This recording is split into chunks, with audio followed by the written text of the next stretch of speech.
What if humanity already knows the truth and just doesn't say it out loud? We can send machines to Jupiter, but bringing humans there and back may be physically impossible. Not because we lack money or technology, but because the laws of physics make the return trip collapse on itself. Every mission you've ever heard of was secretly designed one way from the very beginning. Today we uncover why Jupiter isn't a destination, but a trap. Now let's begin. Take every single defense budget on Earth, every dollar the United States spends on its military, every ruble, every yuan, every euro that Russia, China, France, Germany, and every other nation on this planet allocates to weapons, soldiers, warships, and fighter jets. Add them all together. Now multiply that sum by 30 because that is how many consecutive years humanity would need to sustain that combined spending directed entirely toward a single mission, not toward curing cancer, not toward solving climate change, not toward feeding every human being alive, toward one thing, launching 6 astronauts to Jupiter and bringing them home. The total global defense expenditure in recent years sits at roughly $2 trillion annually. Over 30 years that accumulates to approximately $60 trillion, and according to serious engineering analyses of what a crude round trip to Jupiter would actually require, $60 trillion would still fall short. Let that land for a moment. Not it would be expensive, not it would stretch any budget. The combined military spending of every nation on Earth, sustained for 3 decades, without interruption, directed at nothing else, and it still would not be enough. Most people, when they hear this, assume it is an exaggeration, a rhetorical flourish designed to make a point feel bigger than it is. It is not. The number emerges from cold engineering math, from calculating the mass of propellant required, the infrastructure needed to assemble a vehicle in orbit, the decades of technological development still missing, and the operational costs of sustaining a mission lasting close to a decade. When engineers actually sit down and work through these figures honestly, the result is not discouraging, it is disqualifying. And here is what makes this genuinely strange: humanity has already reached Jupiter, not once, 9 times. The Pioneer 10 and Pioneer 11 spacecraft crossed the asteroid belt in the early 1970s and sent back the first close-range data on the largest planet in the solar system. Voyagers 1 and 2 followed, delivering images so vivid they redefined what the outer solar system looked like in the human imagination. The Galileo spacecraft spent 8 years in Jupiter orbit, dropping a probe directly into the planet's atmosphere and transforming the understanding of the entire Jovian system. And right now, as these words exist, the Juno spacecraft is actively circling Jupiter, photographing cyclones the size of continents, mapping magnetic fields, and transmitting data back across more than 500 million miles of empty space. Every single one of those missions worked. The navigation was precise. The propulsion performed. The communication systems maintained contact across distances that dwarf anything previously attempted in human history. If the only question were whether humanity could reach Jupiter, the answer would be a straightforward yes. It has already been done repeatedly, with increasing sophistication across 5 decades. So why does not a single serious aerospace engineer on this planet believe a human crew could make the same journey and come home? This is the central paradox that everything else in this story orbits around. The gap between we can send machines there and we cannot send people there and back is not a gap of ambition or funding or political will. It is a gap carved out by the laws of physics themselves, laws that do not bend for inspiration, do not yield to ingenuity, and do not offer exceptions for any species regardless of how clever it becomes. Jupiter is visible to the naked eye on a clear night. Ancient astronomers watched it drift slowly against the background stars and named it after the king of the gods, because even from 250 million miles away, it outshines almost everything else in the sky. That visibility creates a profound psychological illusion, the sense that something seen so easily must be reachable. That proximity of perception maps onto proximity of physics. It does not. Jupiter sits at an average distance of approximately 778 million kilometers from the Sunday Earth, orbits at roughly 150 million kilometers. The gap between those two orbits at its closest is still more than 500 million kilometers. At its farthest, when the Sun sits between the two planets, the separation exceeds 900 million kilometers. These are not distances that translate meaningfully into human experience. No road, no ocean, no aerial route offers any frame of reference for what 500 million kilometers actually feels like to traverse. But the distance alone is not the trap. The trap is what the distance demands in energy, in time, in engineering, in biology, in psychology, and the way those demands compound against each other until the entire concept of a return trip collapses under its own weight. Jupiter is not simply far away. It is far away in a way that activates every physical constraint simultaneously.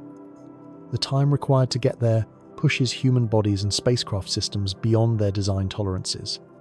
The radiation environment that surrounds the planet is the most intense of any world in the solar system. The energy required to leave Jupiter's gravitational influence and make the return journey scales in ways that break every engineering architecture anyone has seriously proposed. And the isolation of a crew hundreds of millions of kilometers from any assistance facing emergencies, with communication delays exceeding 35 minutes each way, transforms every manageable risk into a potentially fatal one. This is not a story about what humanity lacks the ambition to attempt. It is a story about a place the universe built with rules that happen to be incompatible with the survival of human beings who want to come back. The most perfect trap ever constructed requires no walls, no locks, no guards.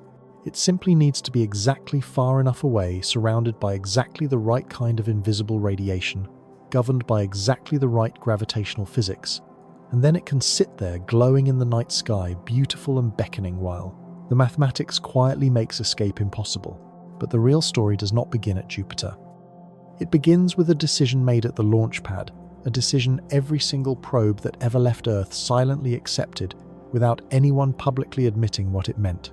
Every spacecraft humanity has ever sent to Jupiter was built around a hidden assumption so fundamental that engineers rarely stated it out loud.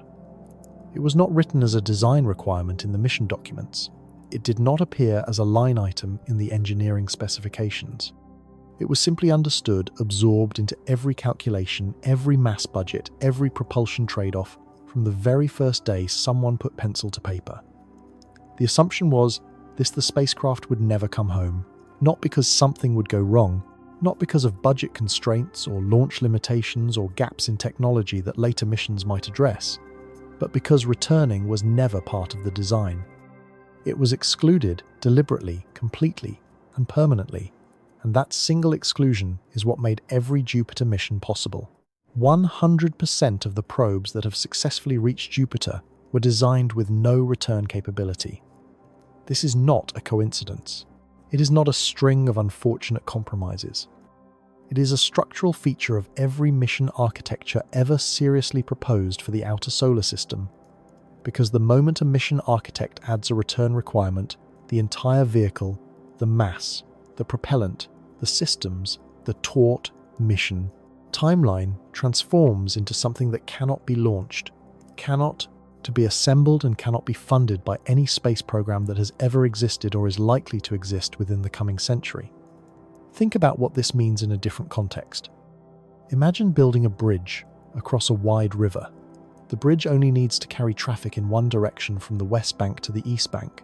You calculate the materials, the load-bearing requirements, the foundation depth. The bridge gets built. It works perfectly.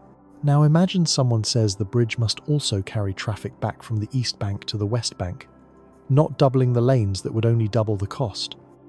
Instead, the additional weight of the return structure is so enormous that it would cause the entire foundation to collapse before a single stone of the return span was laid.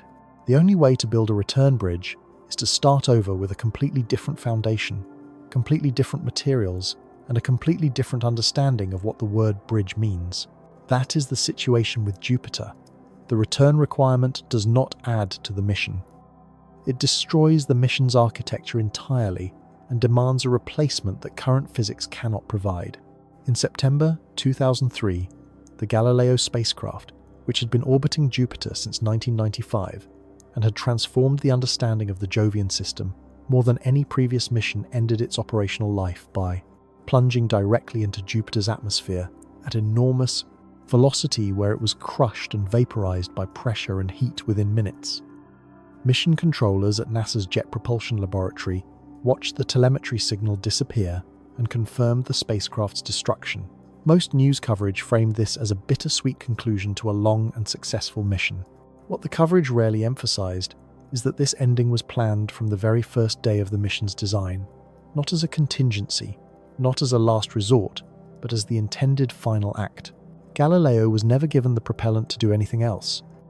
The engineers who designed it made a deliberate choice early in the process. Every kilogram of mass that would have been required for a return journey was instead allocated to science instruments, extended mission operations, and the B, atmospheric probe that was released into Jupiter's clouds. The mission was optimized around a foundational decision that the spacecraft would end its existence at Jupiter. And that optimization is precisely what made the mission as scientifically valuable as it was. When the return requirement is removed, something remarkable happens to a mission's engineering. The mass budget opens up. The propulsion system shrinks dramatically because it only needs to accomplish one-way velocity changes.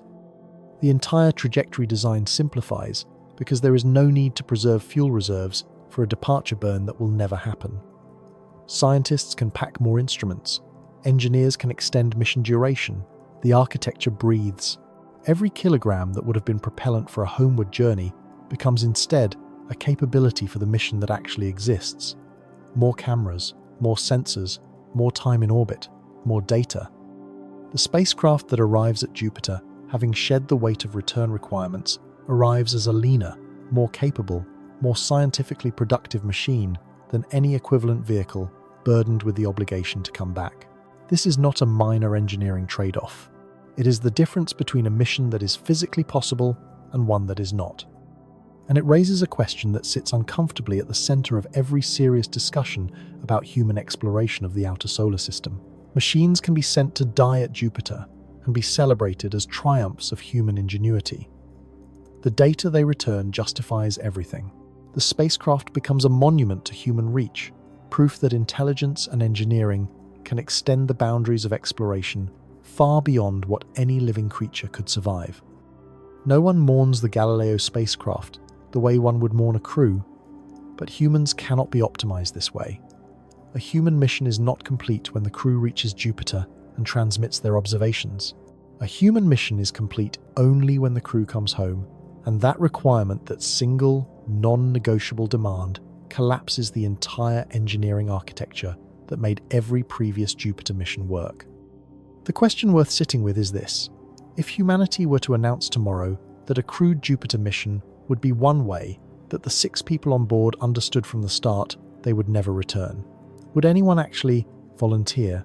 And if volunteers did step forward, what would that say about the nature of exploration, sacrifice, and the particular kind of courage that drives human beings toward places that physics says should be unreachable?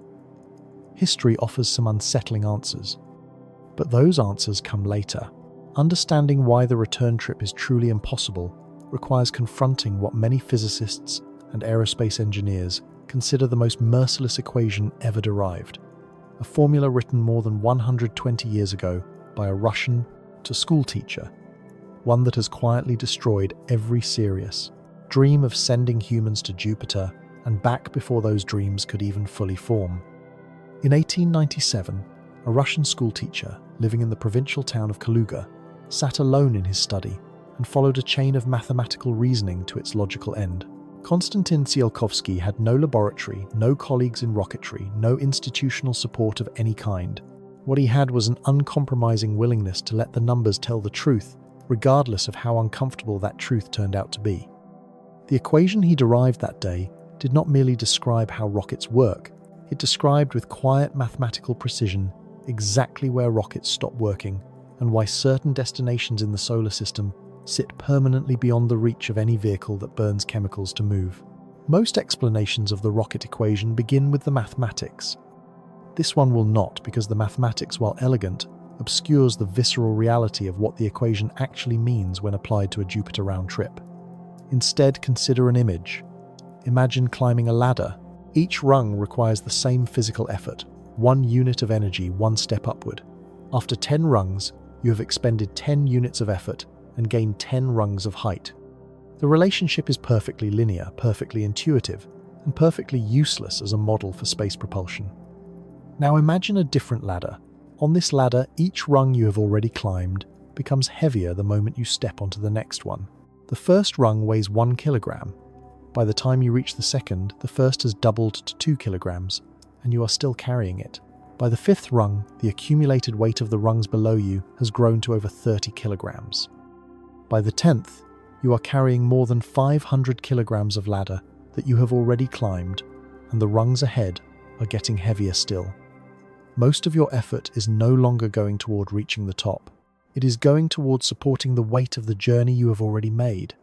That ladder is a rocket burning propellant in space, and the weight of the rungs below you is the fuel you have already consumed, except in rocketry. The fuel you have not yet consumed is equally punishing because it sits aboard the vehicle as dead mass that every earlier burn must also accelerate. This is where human intuition collapses entirely, because on Earth the relationship between fuel and distance feels linear.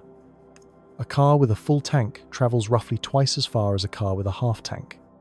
The fuel's own weight is a trivially small fraction of the vehicle's total mass, and roads do not require the car to carry the road itself.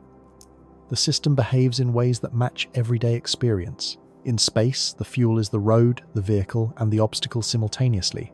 When a rocket ignites to perform a maneuver, it is not only pushing the spacecraft forward, it is pushing every kilogram of propellant that has not yet been burned. That unburned propellant is cargo. Cargo requires propellant to move.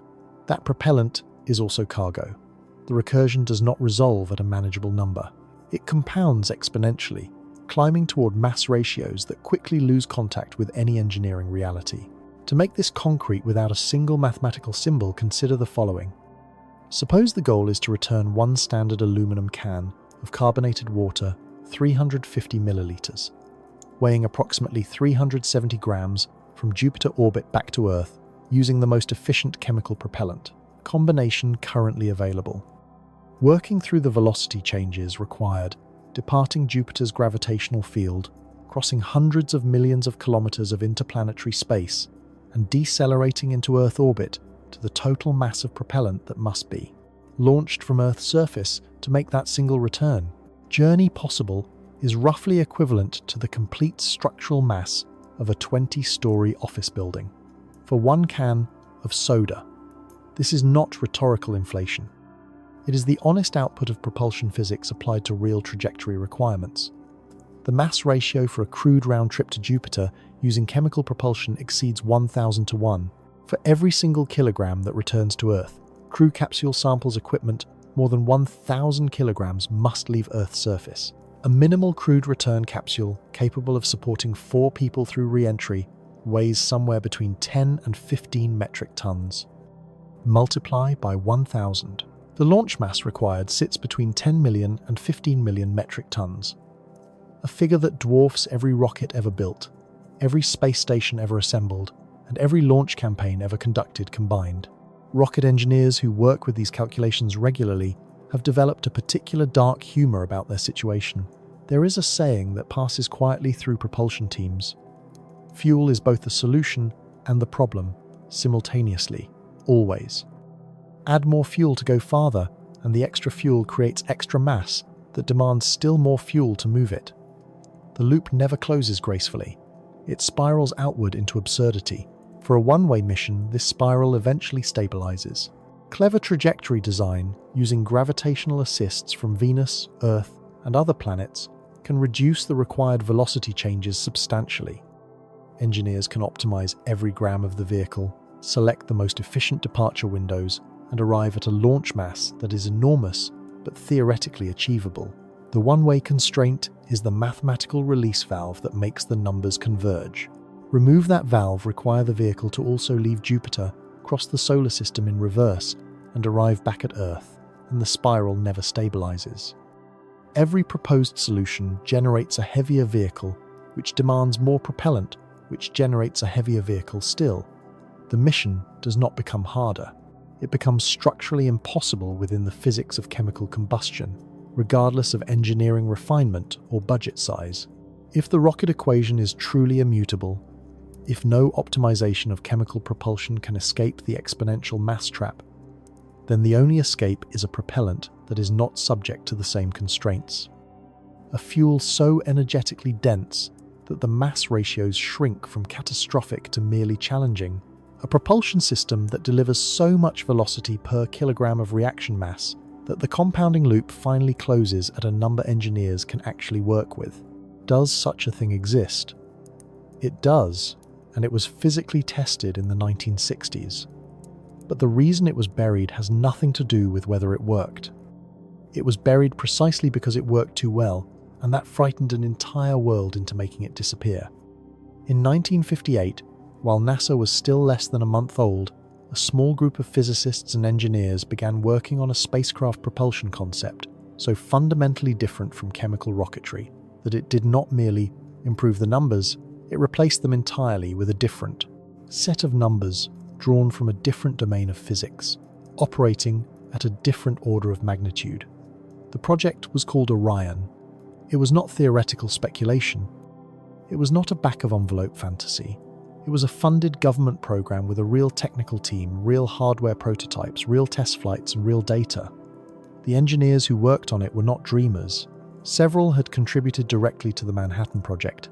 They understood nuclear physics at the level of people who had built and detonated actual weapons, and they understood exactly what the energy densities involved could do if harnessed for propulsion rather than destruction. The operating principle was straightforward in concept, if extraordinary in engineering. A large steel pusher plate would be mounted at the rear of the spacecraft, connected to the vehicle body through a system of shock absorbers. Small nuclear devices, purpose-built for propulsion rather than weaponry, would be ejected behind the plate and detonated at a controlled distance. Each detonation would deliver a powerful impulse to the pusher plate. The shock absorbers would smooth that impulse into steady, survivable acceleration. One detonation after another, fired in rapid sequence, would push the spacecraft to velocities that no chemical rocket could reach within any realistic mass budget.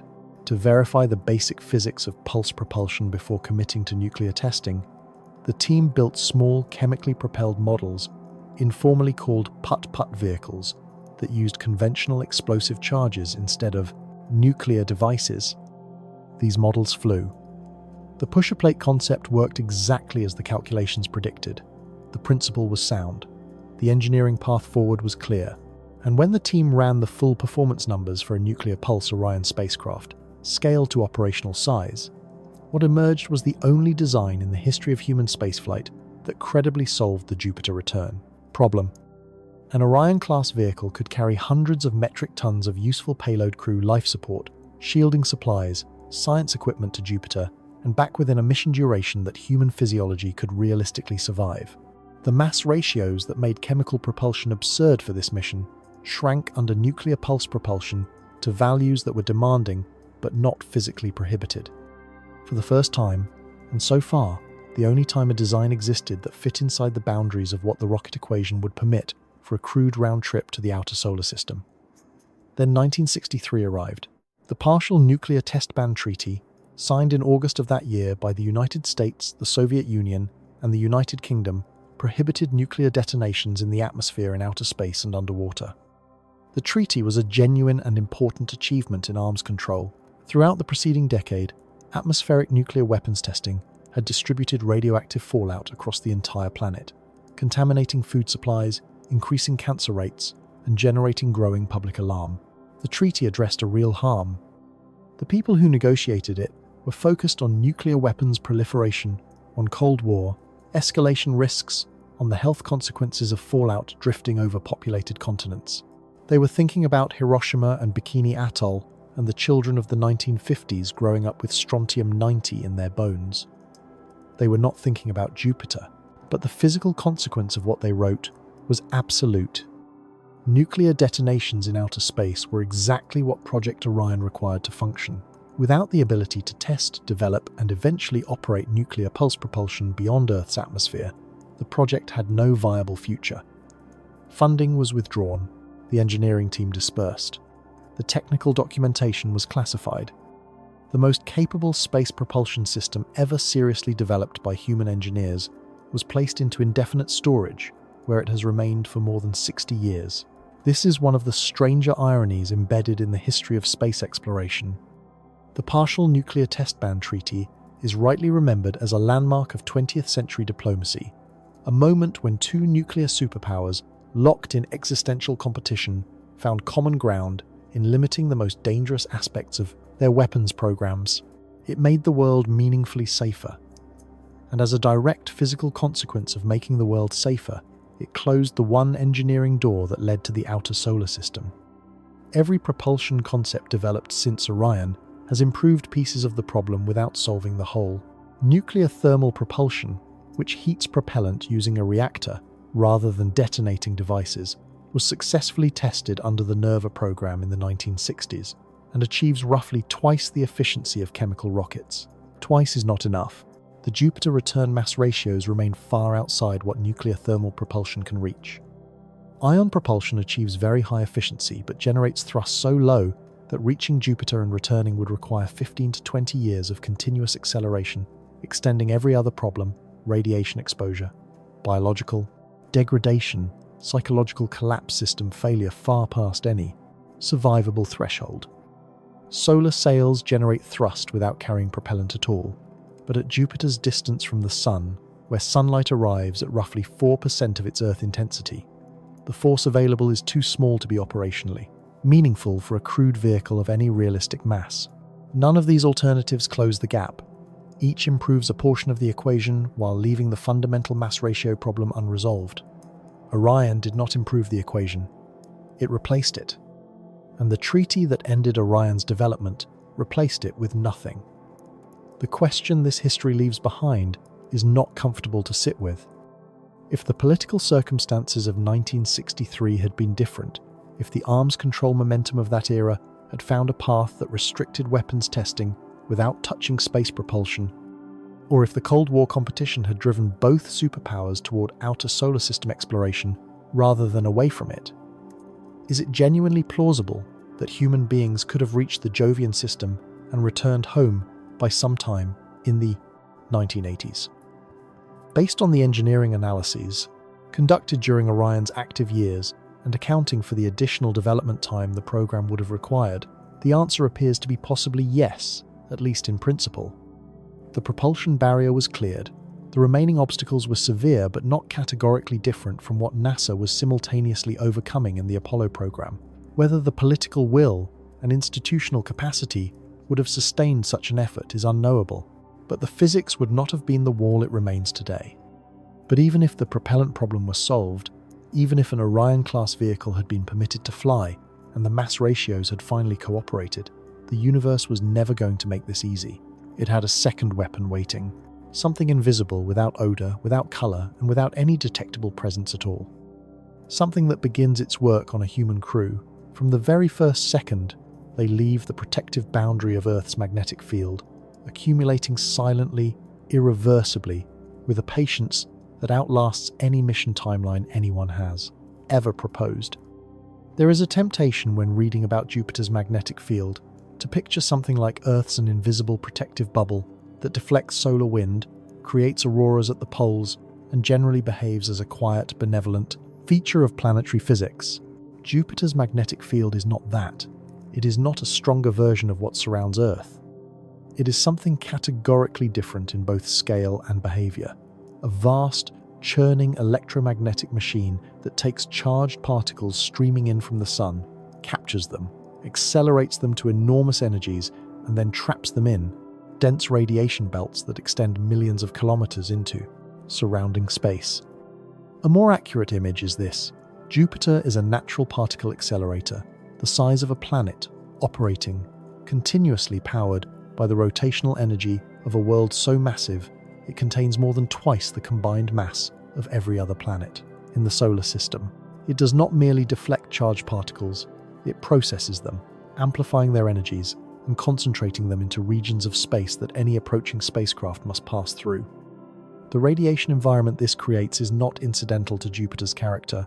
It is one of Jupiter's most defining physical features, and for any human crew attempting to operate in the Jovian system, it is the feature that demands the most immediate and unforgiving attention. The numbers that emerge from measuring this environment are not merely alarming. They are, in the context of human physiology, almost incomprehensible. At the orbital distance of Europa, the ice-covered moon that has become one of the most scientifically compelling destinations in the entire solar system, given the liquid ocean believed to exist beneath its frozen surface, the radiation flux from Jupiter's trapped particle belts delivers a dose of approximately 540 Roentgen equivalent man per day to an unshielded human body. For context, a whole body dose of approximately 400 Roentgen equivalent man delivered over a short period is considered the threshold at which roughly 50% of exposed individuals will die without significant medical intervention. The symptoms begin within hours: severe nausea, the immune system beginning to collapse, bone marrow losing its capacity to produce the blood cells that keep a body alive. An unshielded astronaut at Europa's orbital distance would absorb a lethal accumulated dose in less than 1 day. Not weeks, not days. Less than 1 day. To find an Earthbound comparison that captures the scale of this threat, consider Chernobyl. In the immediate aftermath of the reactor explosion in April 1986, workers who entered the most contaminated areas received lethal doses within minutes to hours. The situation was considered so catastrophic that the Soviet Union deployed hundreds of thousands of people in short, carefully timed rotations because no one could remain near the reactor core and survive. There was no more immediately lethal place on Earth than the interior of that destroyed reactor building in the days following the explosion. Standing near Jupiter without radiation shielding is comparable to standing a few meters from the Chernobyl reactor at its worst, except there is nowhere to run. There is no rescue team that can reach the location within any relevant time frame.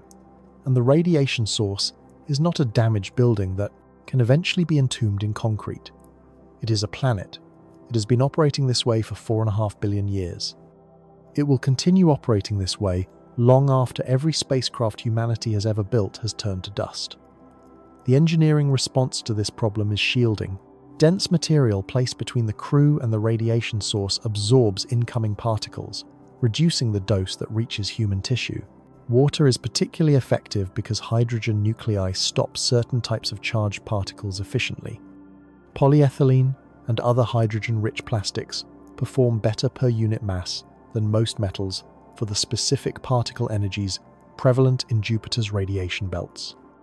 Studies examining missions targeting Callisto, the outermost of the 4 large Galilean moons, and the location with the lowest radiation exposure in the Jovian system, estimate that effective crew shielding requires somewhere between 15 and 30 metric tons of material surrounding the habitation module depending on mission duration and acceptable dose thresholds. And mass, as established in the previous section, is the variable that collapses Jupiter mission architectures. Every metric ton of radiation shielding must be launched from Earth, transported across hundreds of millions of kilometers, and then transported back. The compounding propellant loop does not care why the mass is there. Shielding and food and crew are all identical to the rocket equation cargo that must be moved at enormous energetic cost. The radiation problem and the propulsion problem are not separate challenges.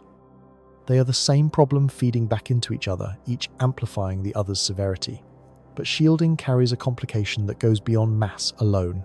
When high-energy particles strike shielding material, a portion of them interact with the atomic nuclei of that material and produce secondary particles, neutrons, gamma rays, and lower-energy charged particles that can penetrate further into the protected space than the original radiation would have without the shield present.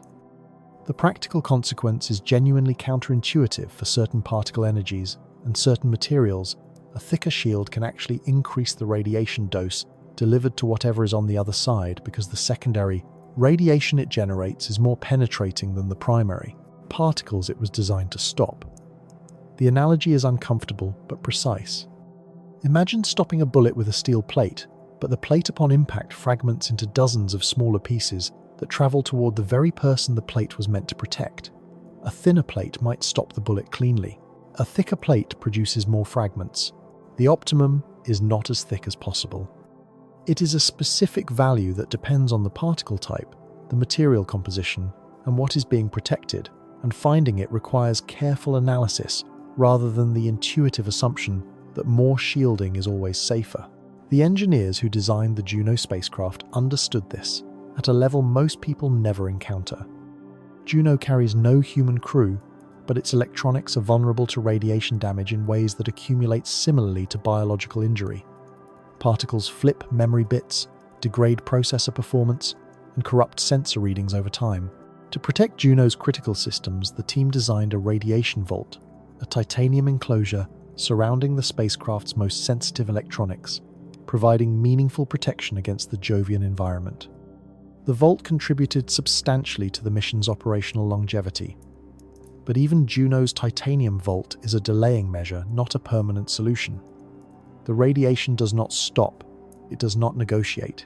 It accumulates its damage at every moment the spacecraft remains in the Jovian system, and the vault extends the mission's functional lifespan by years, not indefinitely.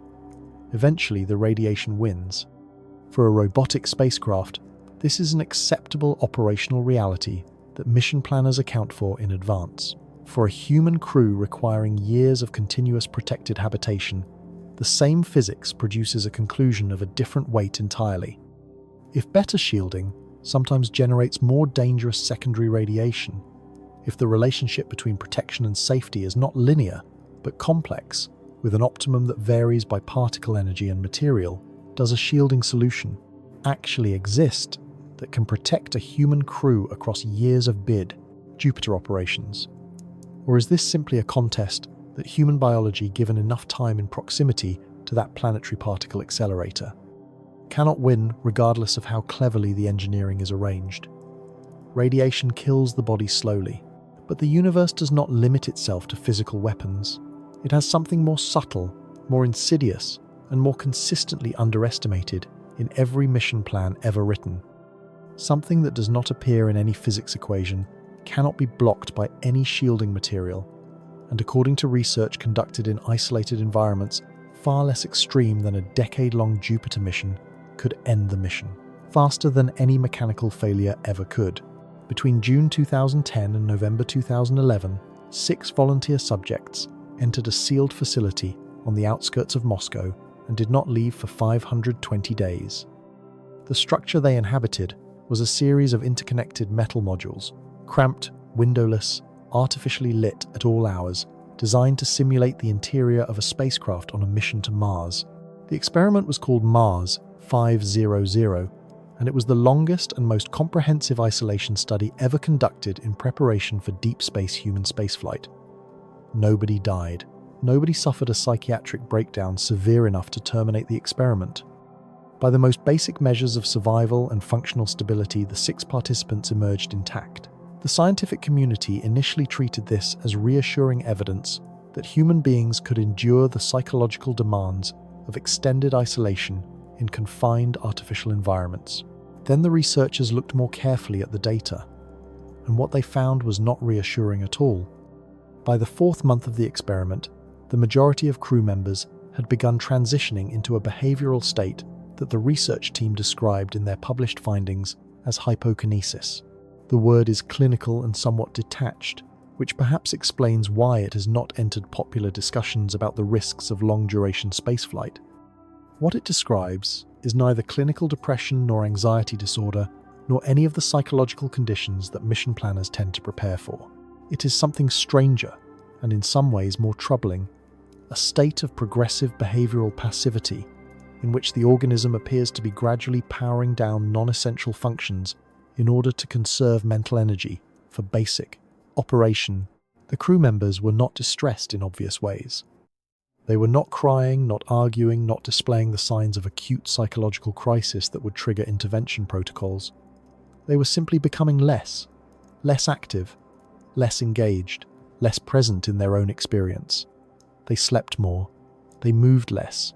Their interaction with scientific tasks became increasingly mechanical, performed because the schedule required it, not because curiosity or purpose animated the effort. One crew member spent progressively more time alone in his private compartment, not in distress, but in a kind of voluntary withdrawal from the shared environment of the simulation. Understanding why this happens requires thinking about what human brains were actually built to do. Evolution did not design the human nervous system for stability. It designed it for novelty detection, for the continuous processing of a changing environment in which new information, new threats, new opportunities, and new social dynamics arrive constantly and demand response. The brain's attentional systems, its reward circuits, its motivational architecture, all of it is calibrated for a world that moves, changes, surprises, and demands engagement. Place that brain in an environment where nothing meaningful changes from one week to the next, where the walls are always the same distance apart, the air always the same temperature, the faces always the same 6 faces, the schedule always the same sequence of tasks, and the calibration begins to drift. The systems designed for novelty detection find nothing new to detect. The reward circuits that motivate exploration and engagement find nothing worth exploring. The brain does not break. It adapts. And the adaptation over months and years looks remarkably like what the Mars 500 researchers observed: a gradual progressive reduction in the behavioral complexity of organisms that remain technically functional but have been hollowed out by an environment that provides none of the inputs their neurology requires. There is a particular consequence of this process that has received less attention than it deserves, and it matters enormously for any crew attempting to operate a spacecraft across a decade-long mission. Researchers studying long-duration isolation have documented what might be called a time tunnel effect, a progressive compression of temporal perception in which the brain's ability to distinguish between time units smaller than a week begins to degrade. Monday and Friday become experientially indistinguishable. The boundary between one month and the next loses its felt significance. The subjective texture of time flattens into a featureless expanse in which individual days are difficult to differentiate from memory. This might sound like a minor inconvenience, a quirk of perception with no practical consequences. It is not. Decision-making quality is deeply dependent on temporal orientation. The ability to assess urgency, to sequence priorities, to understand how much time has passed since a system last functioned normally, to recognize when a developing problem has crossed a threshold that demands immediate action. All of these capacities require a functioning internal sense of time. When that sense degrades, the degradation is not uniform across all cognitive functions. It targets precisely the executive faculties that a crew most needs in a crisis: judgment, prioritization, and the capacity to act decisively under uncertainty. A crew that has spent 3 years traveling to Jupiter is not the same crew that departed Earth. The people who must now manage Jupiter orbital operations, monitor deteriorating systems, and eventually execute the return trajectory are people whose decision-making architecture has been quietly eroding for the entirety of the acted outbound journey. They do not feel impaired. They may not be able to detect the impairment themselves, but the data from environments far less extreme than a decade-long deep space mission suggests that the impairment is real, measurable, and progressive. There is a footnote to the Mars 500 research that occasionally surfaces in discussions among people who work in astronaut psychology, delivered with the particular weariness of professionals who understand how inadequate the countermeasures actually are. NASA and other space agencies have invested substantially in identifying environmental interventions that might slow psychological deterioration during long missions. Music was one of the early candidates, a low-cost, easily implemented way to introduce variety and emotional stimulation into an otherwise invariant sensory environment.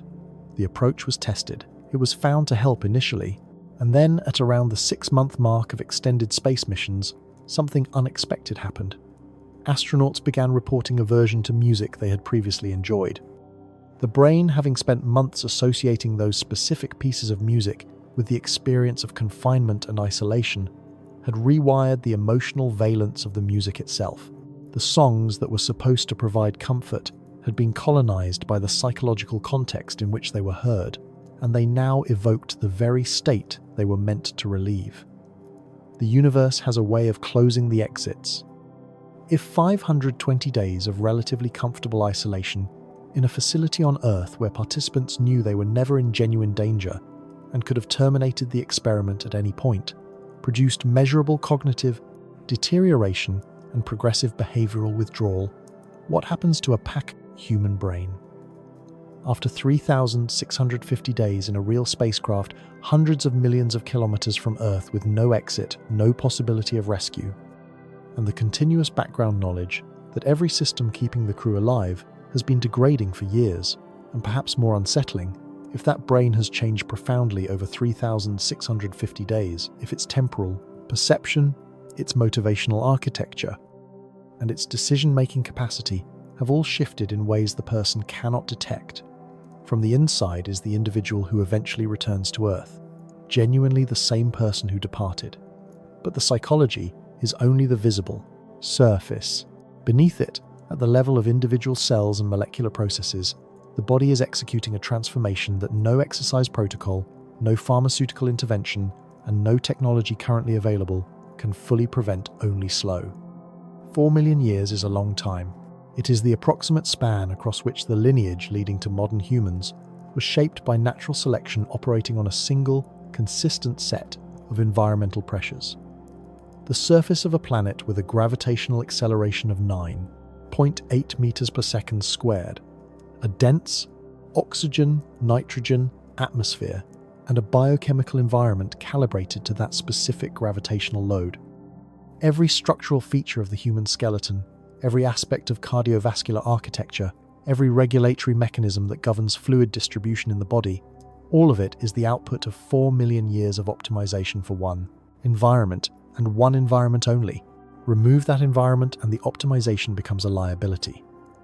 In the weightless conditions of orbital spaceflight, bone does not simply stop receiving the mechanical stimulation it needs to maintain density. It begins actively dismantling itself. The cellular mechanism responsible is well understood. Bone tissue is continuously remodeled throughout life by two competing cell populations: osteoblasts that build new bone and osteoclasts that break it down.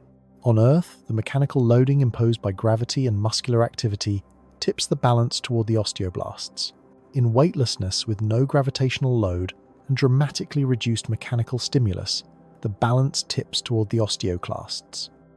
The breakdown exceeds the build-up, and bone mass declines at a rate that has no equivalent in terrestrial medicine. The numbers are striking. Astronauts on long-duration missions lose bone density at a rate approximately 10 times faster than the most severely affected patients with osteoporosis on Earth. A 35-year-old crew member who departs for Jupiter in excellent skeletal health and spends 3 years traveling to the planet will arrive with bone structure more comparable to a person in their mid-80s than to the athlete who boarded the spacecraft. The vertebrae compress. The load-bearing bones of the hip and leg lose structural integrity that was never designed to be optional. The risk of fracture upon return to a gravitational environment becomes not a remote possibility but a near certainty for certain skeletal regions. What makes this particularly difficult to address is that the deterioration does not stop at a new equilibrium.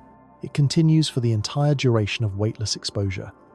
And current medical countermeasures, however aggressively applied, do not reverse the process. They slow it.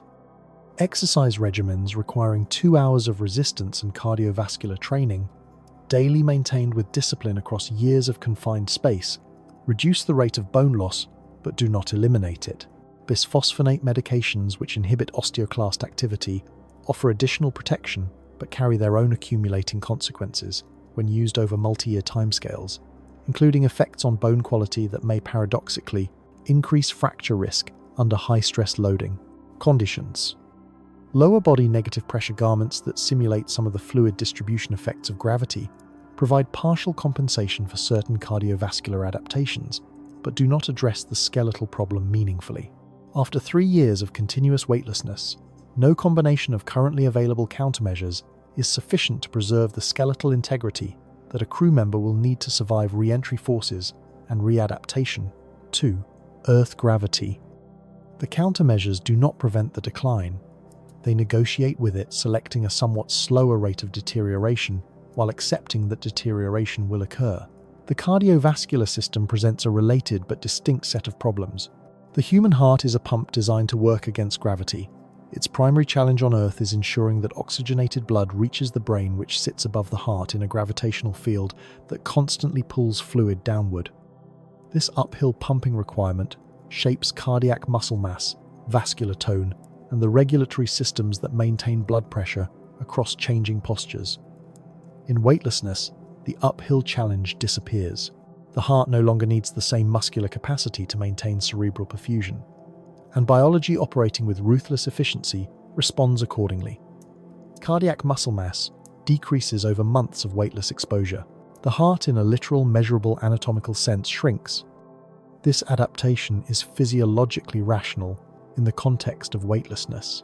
It becomes dangerous the moment a crew member returns to a gravitational environment, and the heart is suddenly required to resume its original uphill pumping function with a muscle that has been downsized for a different job.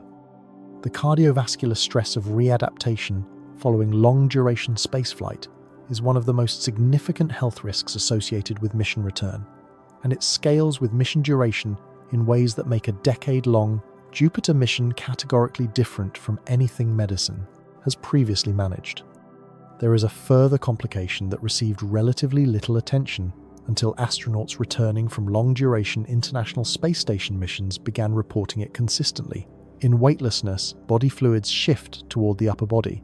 Without gravity pulling fluid toward the legs and lower torso, cerebrospinal fluid pressure increases and remains elevated for the duration of the mission.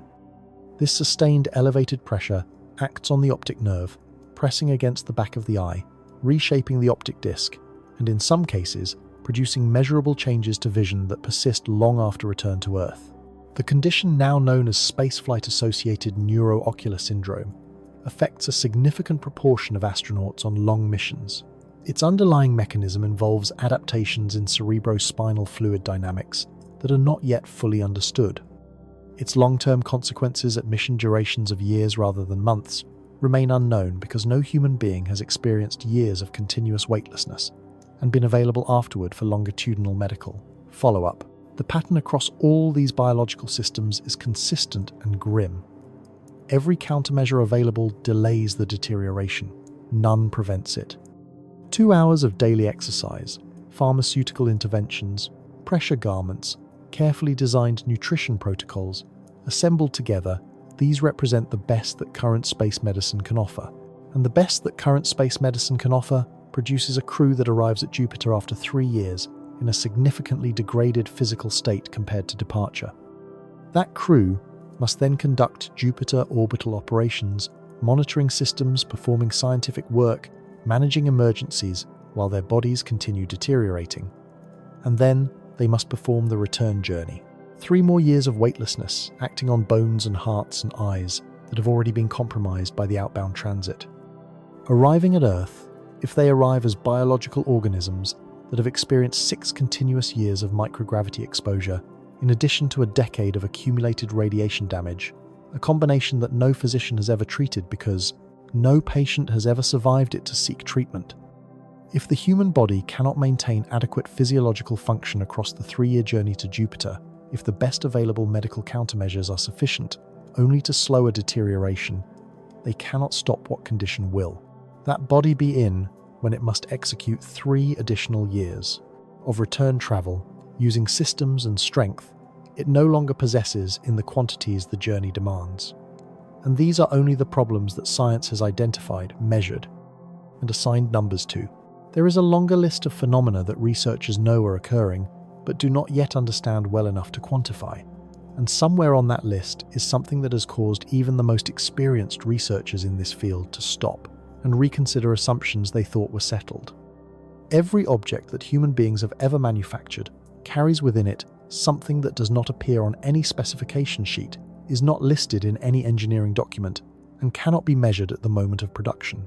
It is an invisible timer, counting not in seconds or cycles, but in accumulated exposure to the environment in which the object must exist. On Earth, this timer runs slowly.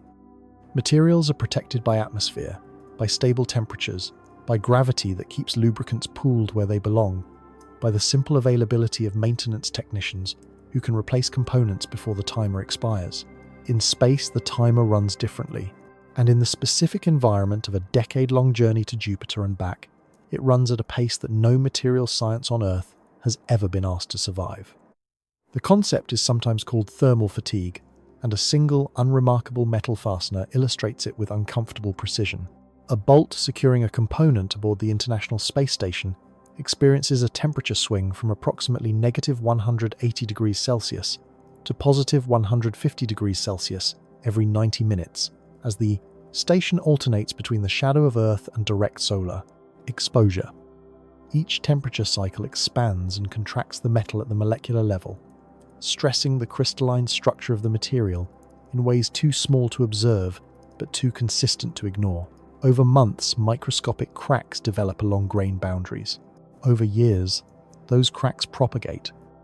Over a decade-long Jupiter mission, a single fastener in a non-resupply environment would experience more than 50,000 of these thermal cycles, a number that exceeds the design lifetime of virtually every structural material that aerospace engineers currently work with. And a Jupiter-bound spacecraft is not orbiting Earth where the temperature swing is driven by the 90-minute day-night cycle of low orbit.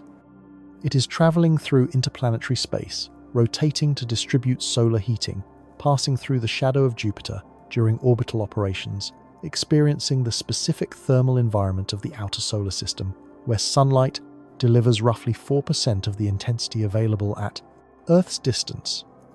The thermal cycling profile is different from anything systematically studied. The material behavior across those cycles sustained for a decade is not fully characterized. Engineers designing for this environment are extrapolating beyond their empirical knowledge base, and the object of that extrapolation is a vehicle whose structural integrity is the only thing standing between a crew and the vacuum of space. The International Space Station has demonstrated that human beings can live in space for extended periods. This fact is genuinely important and should not be minimized. But the station's success rests on a foundation that a Jupiter spacecraft cannot replicate. It is never truly alone.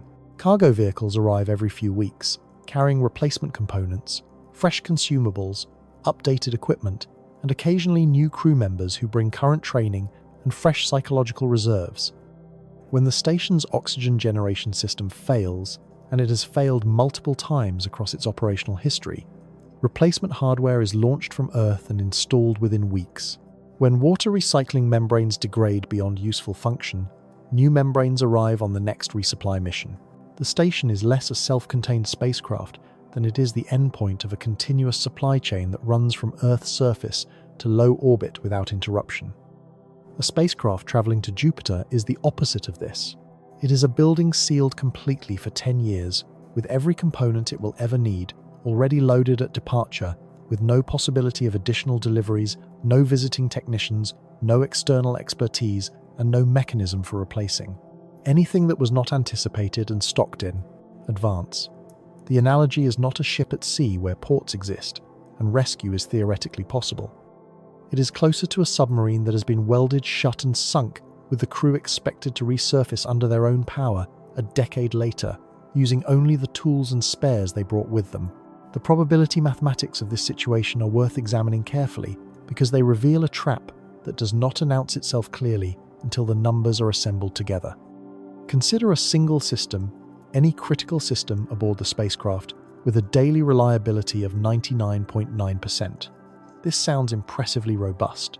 In ordinary engineering contexts, 99.9% reliability is considered excellent performance, but applied across 3,650 days of continuous operation with no maintenance access, that daily reliability produces a 10-year survival probability of approximately 2.6%, which means that a system performing at a standard considered excellent in most engineering applications has roughly a 97% chance of experiencing at least one significant failure across a decade-long mission. Now consider that a Jupiter spacecraft does not contain one critical system. It contains dozens. Life support is not a single system.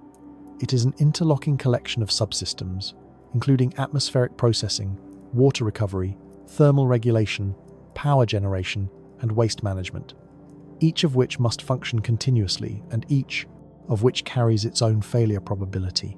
Propulsion is not a single system. Navigation, communication, medical support, structural integrity, monitoring each of these represents additional independent failure opportunities, and the probability that all of them simultaneously perform flawlessly for 10 years converges toward a number that is, for practical purposes, indistinguishable from zero.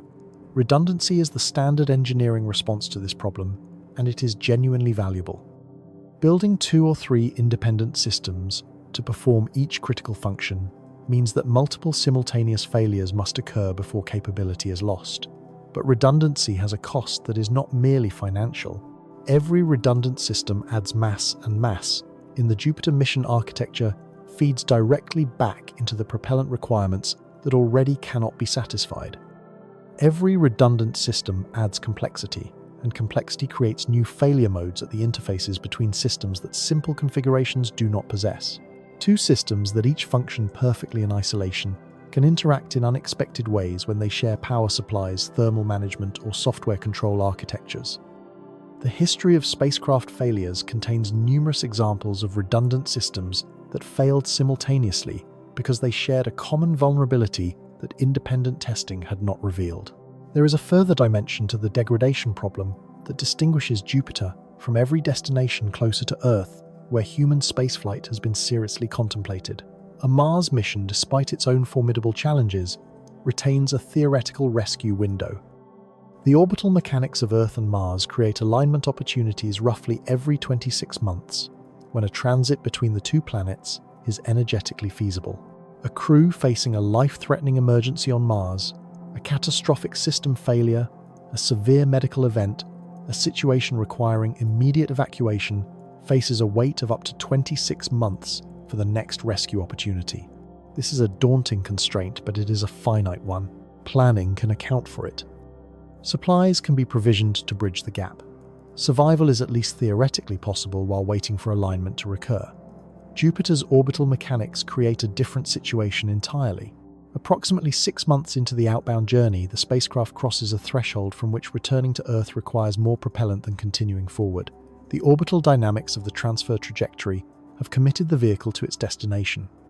From that moment, the crew is not traveling to Jupiter by choice. They are traveling to Jupiter because the alternative, an unplanned return trajectory against the geometry of the transfer orbit, would consume propellant reserves that do not exist for that purpose. The spacecraft has been, in a precise physical sense, swallowed by the trajectory.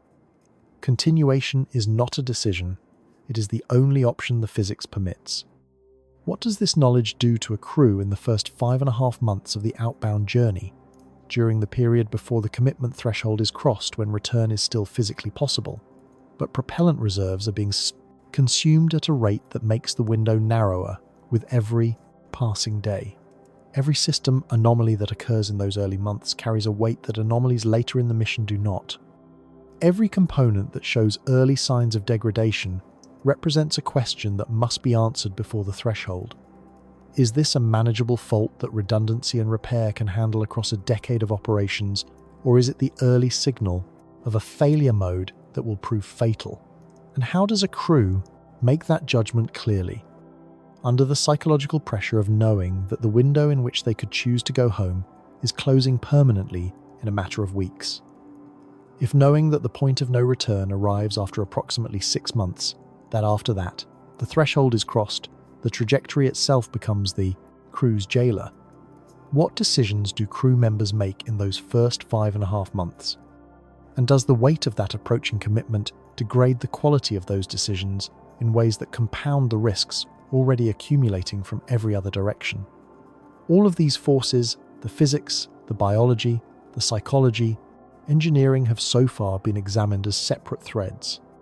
When they are woven together into a single mission architecture, what emerges is something that aerospace engineers have a name for: a death spiral in which every solution to one problem generates 2 new problems, and the design never converges towards something viable. Picture a building fire.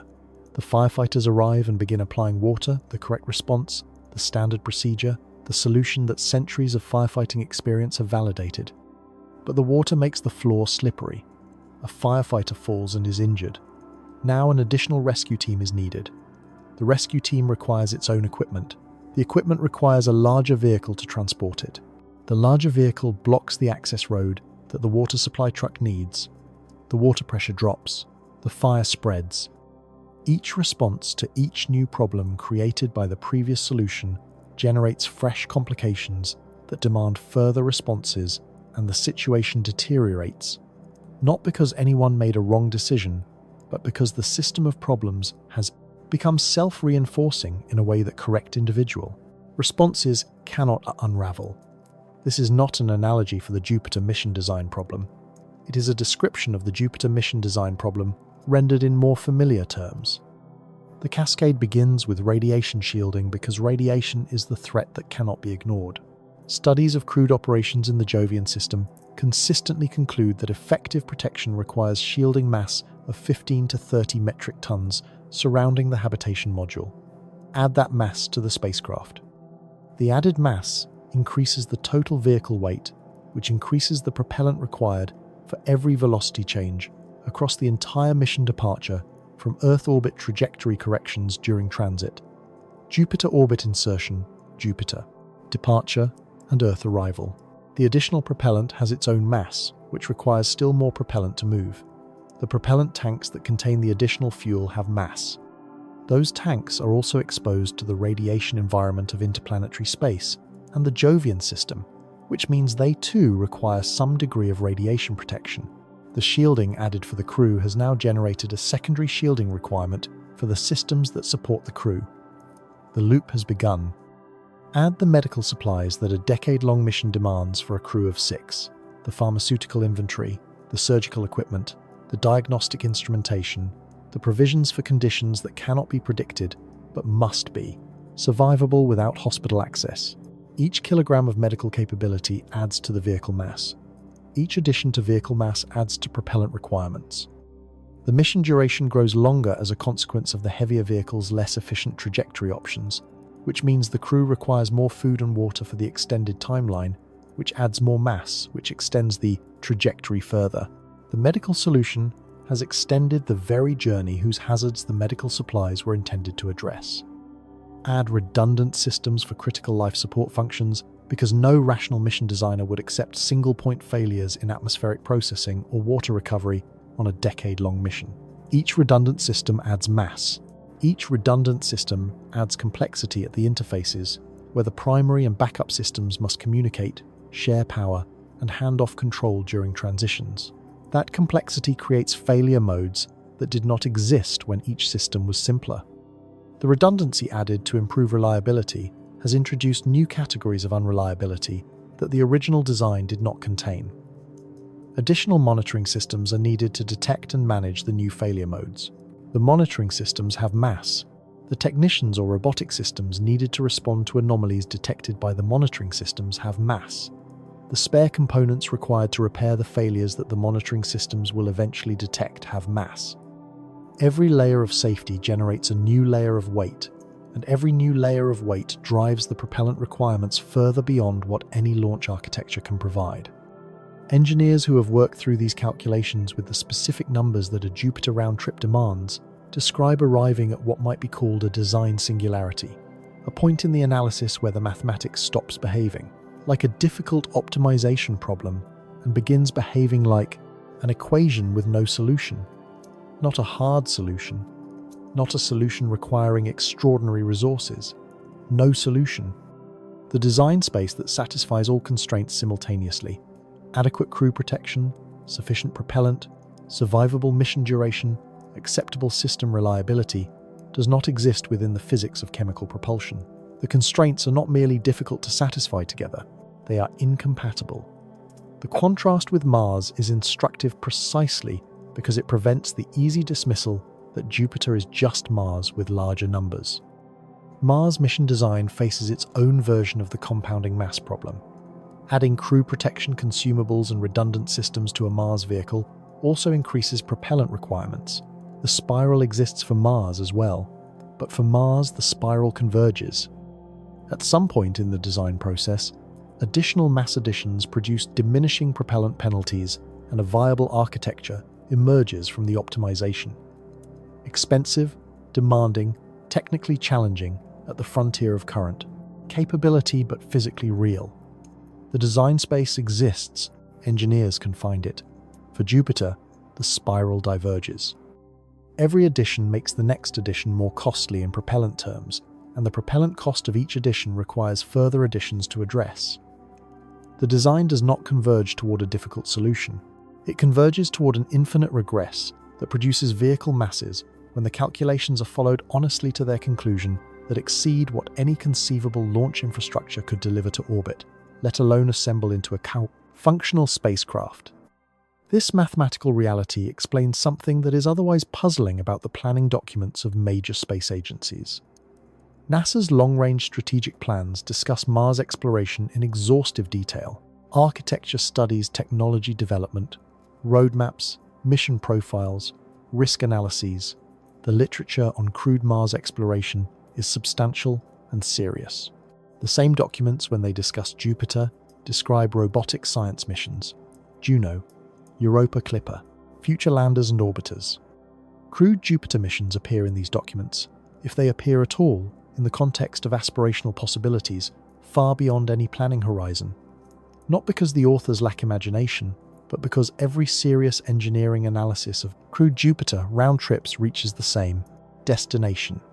The design space does not exist. The spiral does not converge.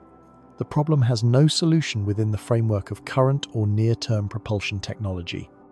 Is there a single technological threshold, one breakthrough, rather than incremental improvement, that could break this spiral entirely?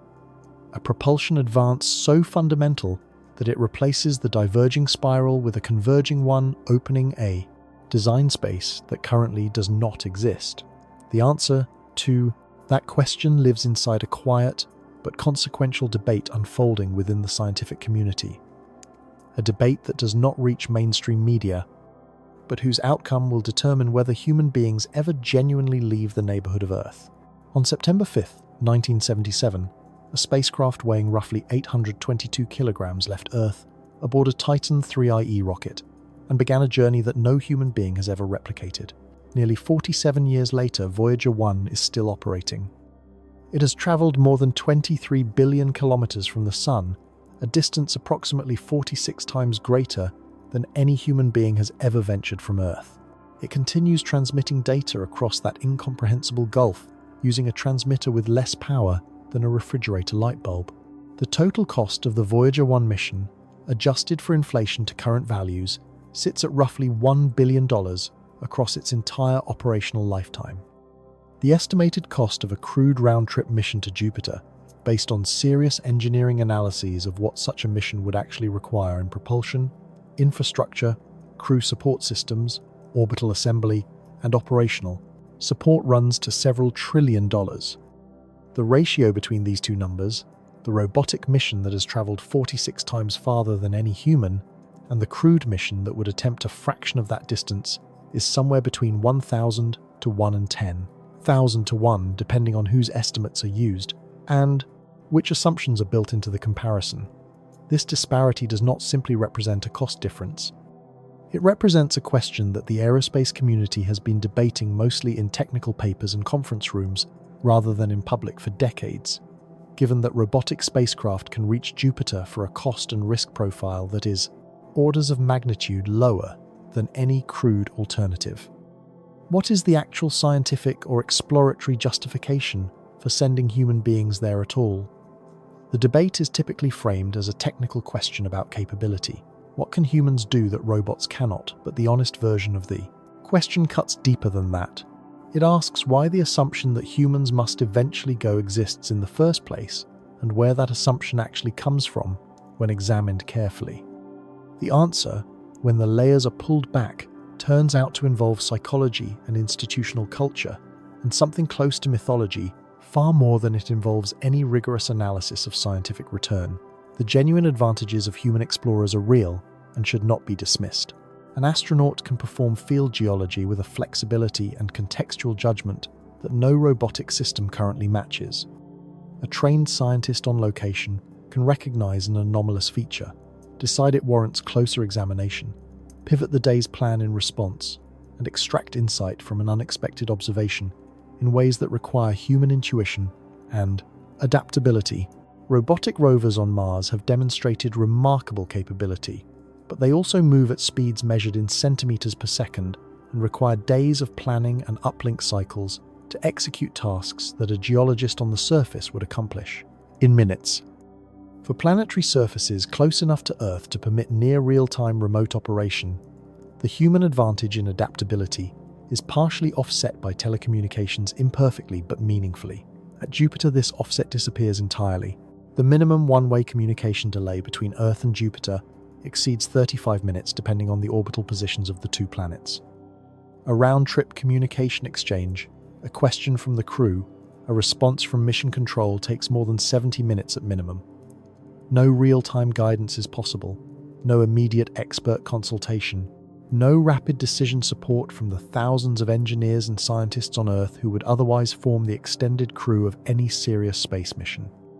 A human crew operating at Jupiter is, from the perspective of Earth-based support, functionally identical to an autonomous robotic system in terms of its ability to receive and act on guidance.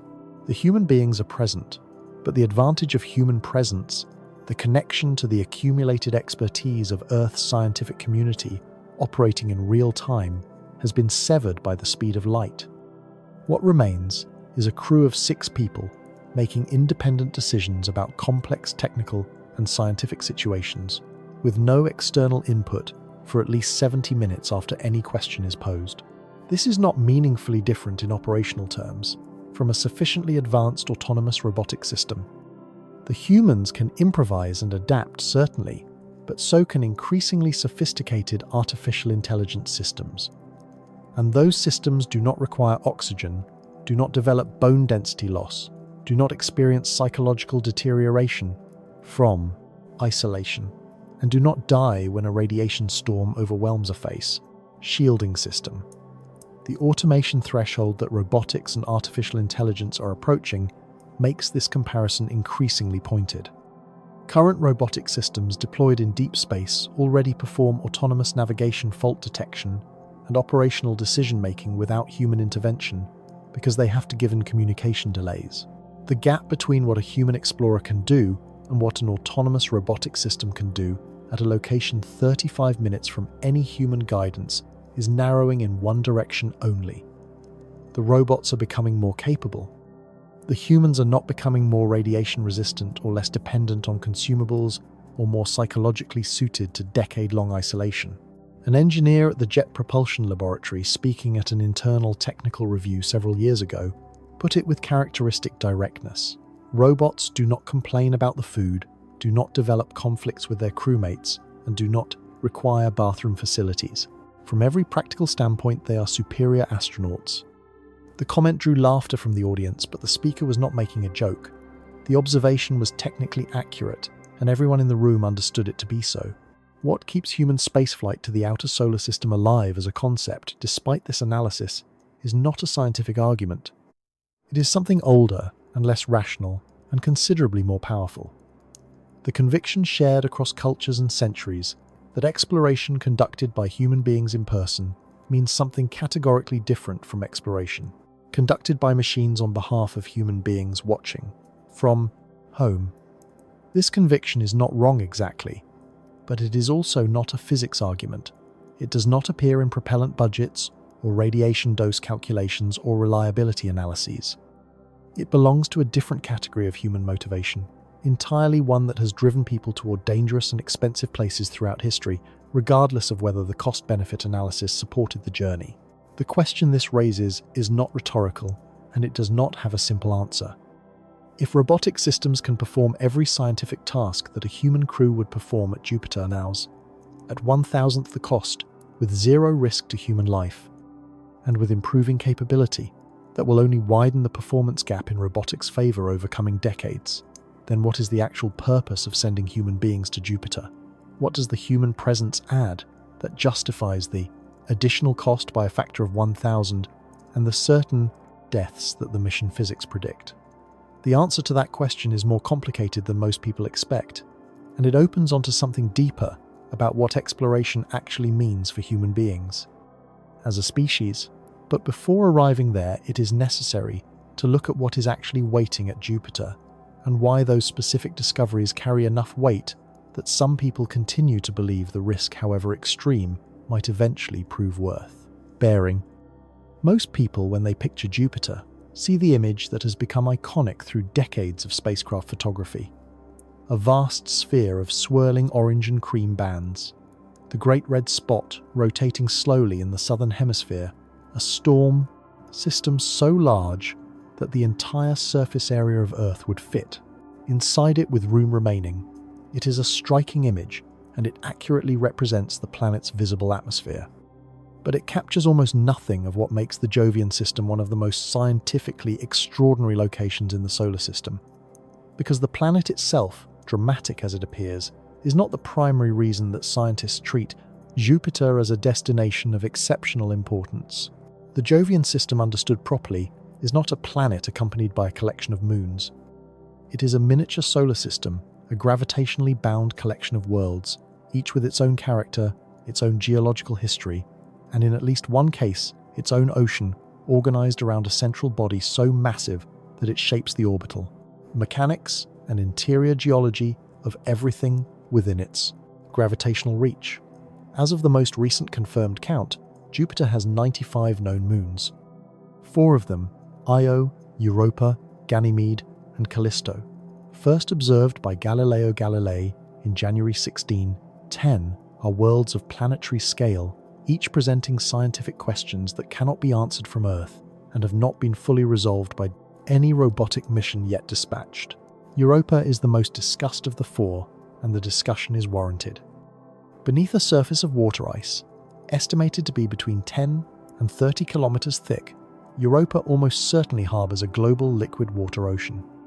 The evidence for this ocean comes from multiple independent lines of investigation.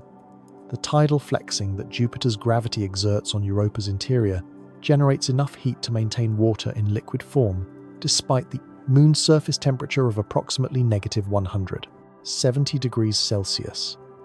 Magnetic field measurements from the Galileo spacecraft detected an induced magnetic field consistent with a layer of electrically conducting liquid beneath the ice.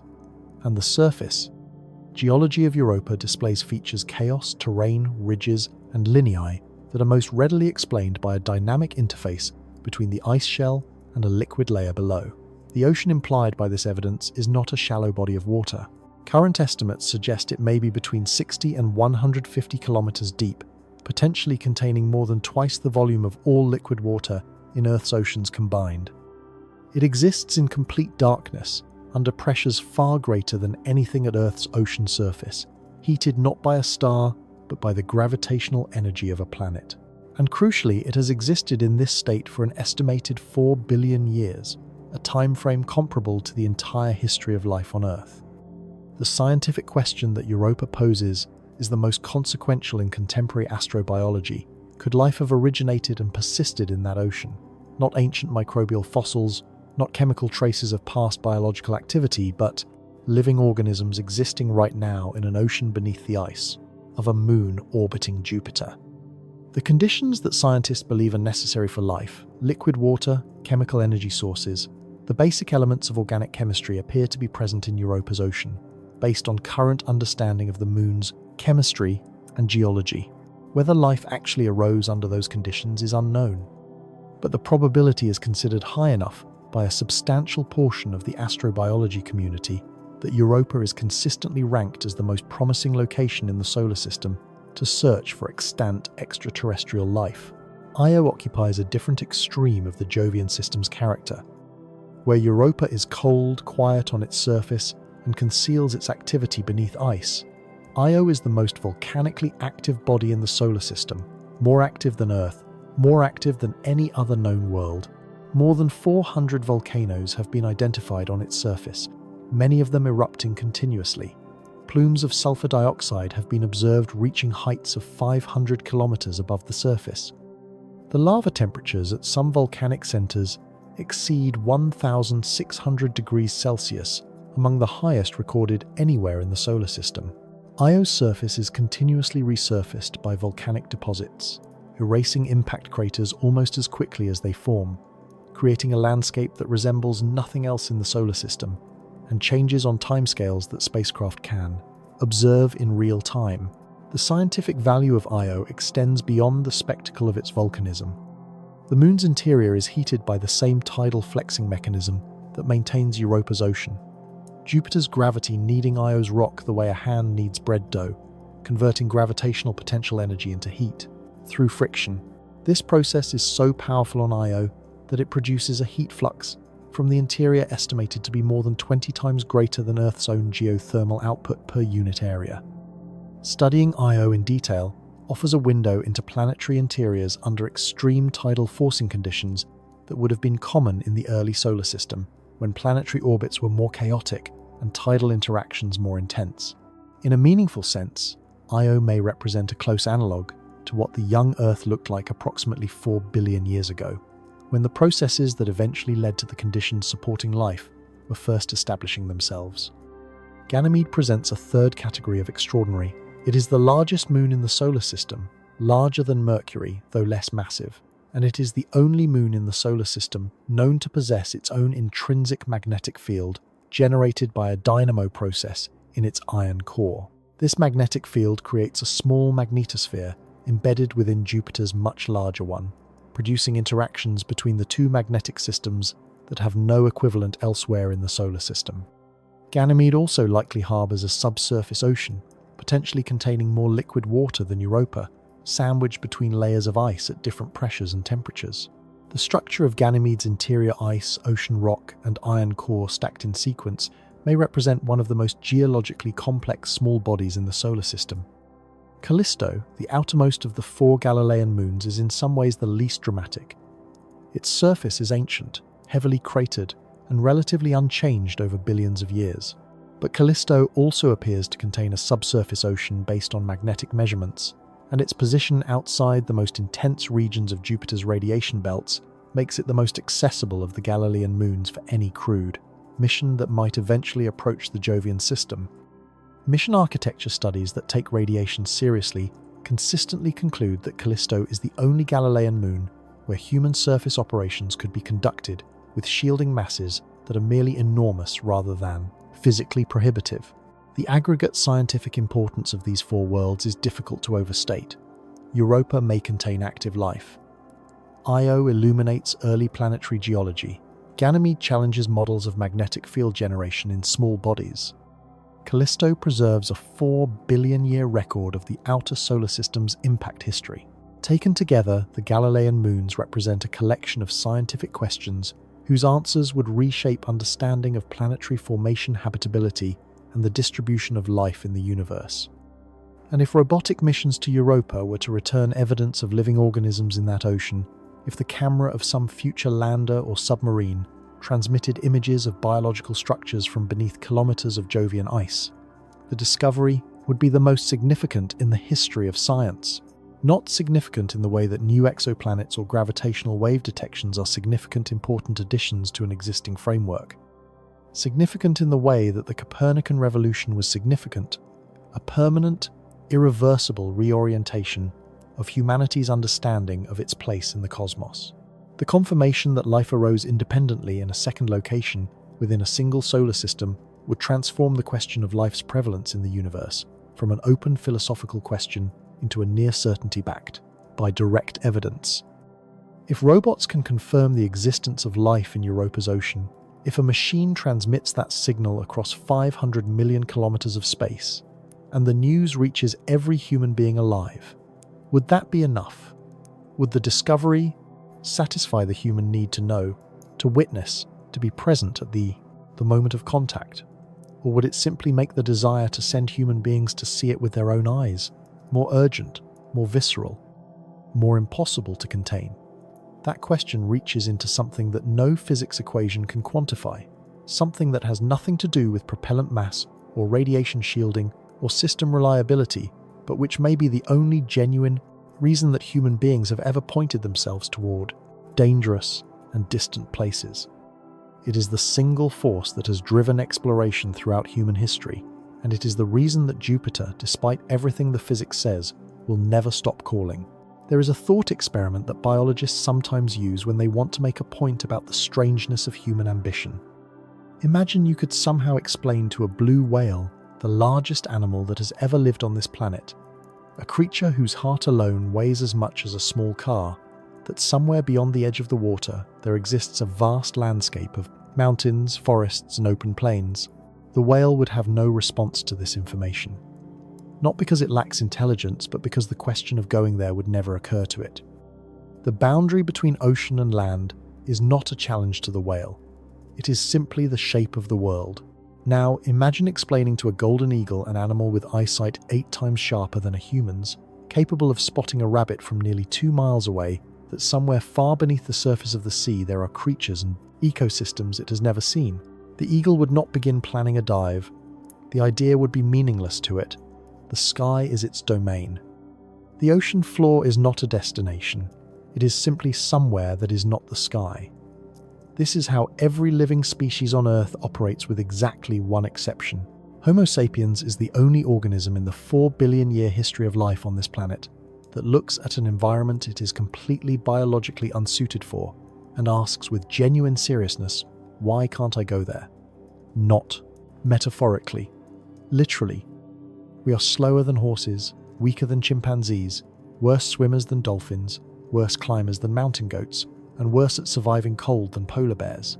We cannot breathe underwater, cannot tolerate temperature extremes that many insects handle without difficulty, and cannot survive in a vacuum for longer than a few seconds. By almost every physical measure, we are a middling animal, impressive in our own ecological niche, unremarkable the moment we step outside it. And yet, we are the species that stood at the base of Mount Everest, a place where the air contains roughly 1/3 the oxygen needed to sustain human consciousness, and decided to climb it. We are the species that looked at the Mariana Trench, a place where water pressure exceeds 1,000 times the pressure at sea level, where the darkness is absolute and the cold is near freezing, and decided to descend into it. We are the species that looked at the moon, a lifeless rock with no atmosphere, no water, and no protection from solar radiation, and decided to walk on it. None of these things were predicted to be possible by the most educated people of their era. Every single one of them was described as physically dangerous, to the point of suicidal, technologically impossible, or simply beneath serious consideration by serious people. Every single one of them happened anyway. This pattern is so consistent across human history that it becomes tempting to treat it as a law of nature unto itself. If something exists and a human can conceive of reaching it, eventually a human will reach it. But this framing, comforting as it is, contains a flaw, one that becomes visible only when you examine the details of how those historical barriers actually fell. Consider crossing the Atlantic Ocean. In the 15th century, the dominant view among educated Europeans was that a westward voyage from the Iberian Peninsula would result in death, either from falling off the edge of the flat Earth, a belief already fading by that point, or, more practically, from exhaustion of provisions before any land could be reached. The objection was framed as physical, a matter of distance versus the carrying capacity of available ships. But the Atlantic crossing did not require the invention of a new kind of physics. It required better ship design, improved navigation tools, and sufficient provisions. The laws governing buoyancy, wind, and ocean currents were the same before Columbus as after. The barrier was technical, not fundamental. Consider powered flight. For most of human history, the consensus was that heavier-than-air machines could not fly. This was framed as physical birds have hollow bones, and specifically shaped wings evolved over millions of years, and no manufactured object could replicate this. The Wright brothers proved this wrong not by discovering new physics, but by applying existing physics more carefully than anyone had before. Lift, drag, thrust, and weight were already understood. The barrier was again technical. Consider the sound barrier. In the 1940s, there was genuine scientific uncertainty about whether a vehicle could survive the aerodynamic forces at transonic speeds. Some engineers believed there was a physical wall, that the compression of air in front of a fast-moving object would become an insurmountable barrier. Chuck Yeager exceeded the speed of sound in October 1947 in a Belg Zone aircraft. The sound barrier was not a physical wall. It was an engineering problem. Do you see the pattern? Every impossible barrier in human history that was subsequently crossed turns out on examination to have been a technical barrier, a limit imposed by the tools and materials and knowledge available at a specific moment in time. None of them required the universe to change its rules. None of them demanded a revision to the fundamental laws of physics. They required ingenuity, resources, and time. Given enough of all three, they fell. This is where the story of Jupiter becomes genuinely different from every story of human achievement that came before it. A round-trip crewed mission to Jupiter using chemical rocket propulsion, the same basic technology that has carried every human being who has ever left Earth's atmosphere, does not fail because we lack sufficiently clever engineers. It does not fail because our materials science is immature. It does not fail because we haven't thought about it hard enough. It fails because of the Tsiolkovsky rocket equation, and the Tsiolkovsky rocket equation is not a technical constraint. It is a consequence of the law of conservation of momentum, which is among the most thoroughly verified physical laws in the history of science. The mass ratio required to achieve the velocity changes needed for a Jupiter round trip with chemical propulsion does not produce a difficult engineering challenge. It produces a number that cannot be physically realized, like asking someone to write a number larger than infinity. You can make the rocket more efficient. You can optimize the trajectory. You can reduce the payload mass. And at the end of all that optimization, you are still holding an equation that has no solution within the boundaries of chemical propulsion. The radiation environment around Jupiter does not fail to kill a human crew because our shielding materials are primitive. It fails to protect them because the shielding mass required to genuinely block the high-energy particles in Jupiter's magnetosphere, particularly at the orbit of Europa, would itself make the spacecraft so heavy that the propulsion problem becomes even more intractable. You cannot separately solve the radiation problem and the propulsion problem. Each solution makes the other worse. This is not an engineering problem wearing a physics costume. This is a physics problem, and it has been the physics problem since the first serious person sat down with a calculator and started working through the numbers. There is a saying that circulates quietly among aerospace engineers who have spent time thinking about deep space human exploration. It goes something like this: sending humans to Mars is an engineering problem. Sending humans to Jupiter and back is a poem about immortality, beautiful as a concept, but nobody actually knows how to write it. The line is funny in the particular way that engineering humor tends to be funny. It sounds like a joke, but it is also a precise technical statement dressed in literary clothing.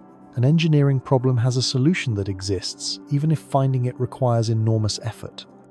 A poem about immortality is something else entirely. It points toward a truth that may be real, but offers no mechanism for reaching it. The engineers who say this are not being defeatist.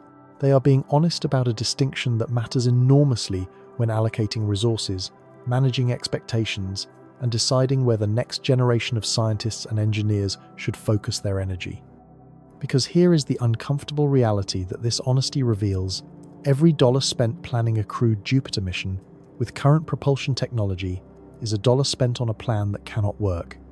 And every year spent optimizing a Reframing, fundamentally broken architecture, is a year not spent developing the technology that might actually change the equation.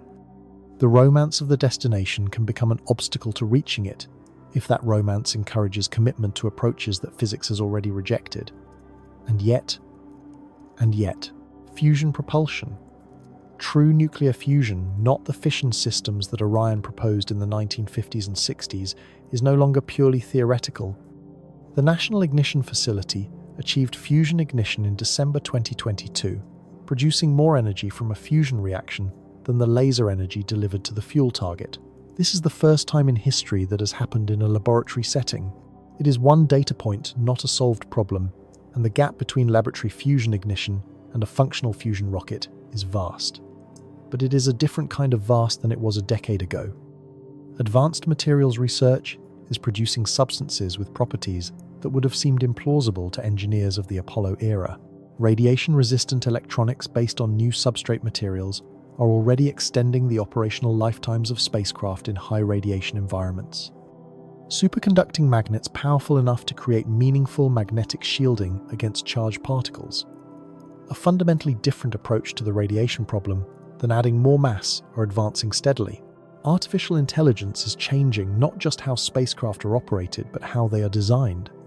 Generative design, algorithms given a set of constraints and objectives, produce structures that human engineers would never have conceived. Not because the humans lacked intelligence, but because the design space is too large for human intuition to navigate efficiently. Some of these AI designed structures achieve the same strength at a fraction of the mass. Mass reduction applied systematically across every component of a spacecraft compounds. None of this means a crewed Jupiter mission is coming in the next decade. The honest assessment remains that it is not coming in this decade, and probably not in the next several decades after that. But the distance between currently impossible and permanently impossible is not fixed. It is a variable, and it has been moving. This brings us to the question that sits at the heart of everything this story has been building toward. Is Jupiter unreachable because we haven't found the right technology yet?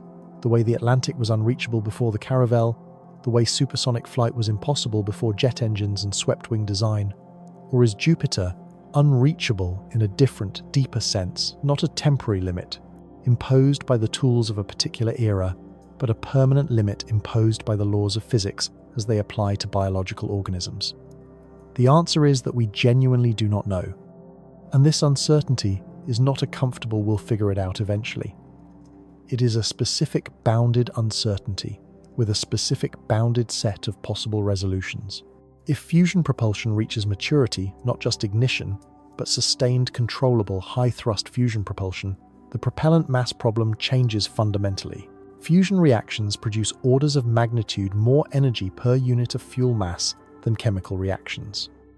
A fusion-powered spacecraft could carry far less propellant mass while achieving far higher velocities, potentially reducing transit time to Jupiter to months rather than years. Shorter transit time directly reduces cumulative radiation exposure, bone density, lost muscle atrophy, and psychological degradation. It does not eliminate them. It reduces them to levels that existing countermeasures might actually manage. If magnetic shielding technology reaches practical application, creating a bubble of electromagnetic protection around a spacecraft that deflects charged particles, the way Earth's magnetosphere deflects the solar wind, the radiation, problem changes fundamentally. Not eliminated, but reduced to a level where biological systems might survive extended exposure without catastrophic damage. If both of these advances occur simultaneously, the physics of a Jupiter round trip begins to look different. Not easy, not safe, but potentially within the range where engineering ingenuity can carry the rest of the distance. If neither advance occurs, if fusion propulsion remains decades away and magnetic shielding remains impractical at spacecraft scales, then the honest conclusion is that crewed exploration beyond Mars may require a different kind of explorer than biology has produced so far. That is the real question that Jupiter poses to our species. Not when will we get there, or how much will it cost, or who should go first. The real question is what kind of entity can make this journey, and is that entity us? The history of human exploration has always been the story of biological humans, pushing biological limits further than biology alone could take them, using tools, technology, and collective knowledge to extend the reach of a body that evolution designed for African savannas, not for the void between worlds. Every step outward has required more elaborate support systems, more sophisticated technology, more carefully engineered environments to keep the fragile biological machinery functioning in conditions it was never meant to encounter. There is a point on this trajectory where the support systems required to keep a human alive become indistinguishable from the human themselves, where the boundary between the explorer and the technology keeping the explorer alive becomes blurred enough that the question, "What are we really?" stops being philosophical and starts being engineering. Jupiter may be the place where that question becomes unavoidable.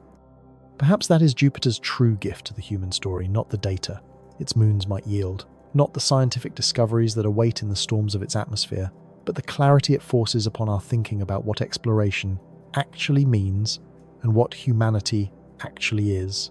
Every generation needs something that is genuinely out of reach, not just difficult, not just expensive, actually presently physically beyond the boundary of what is possible with the tools at hand.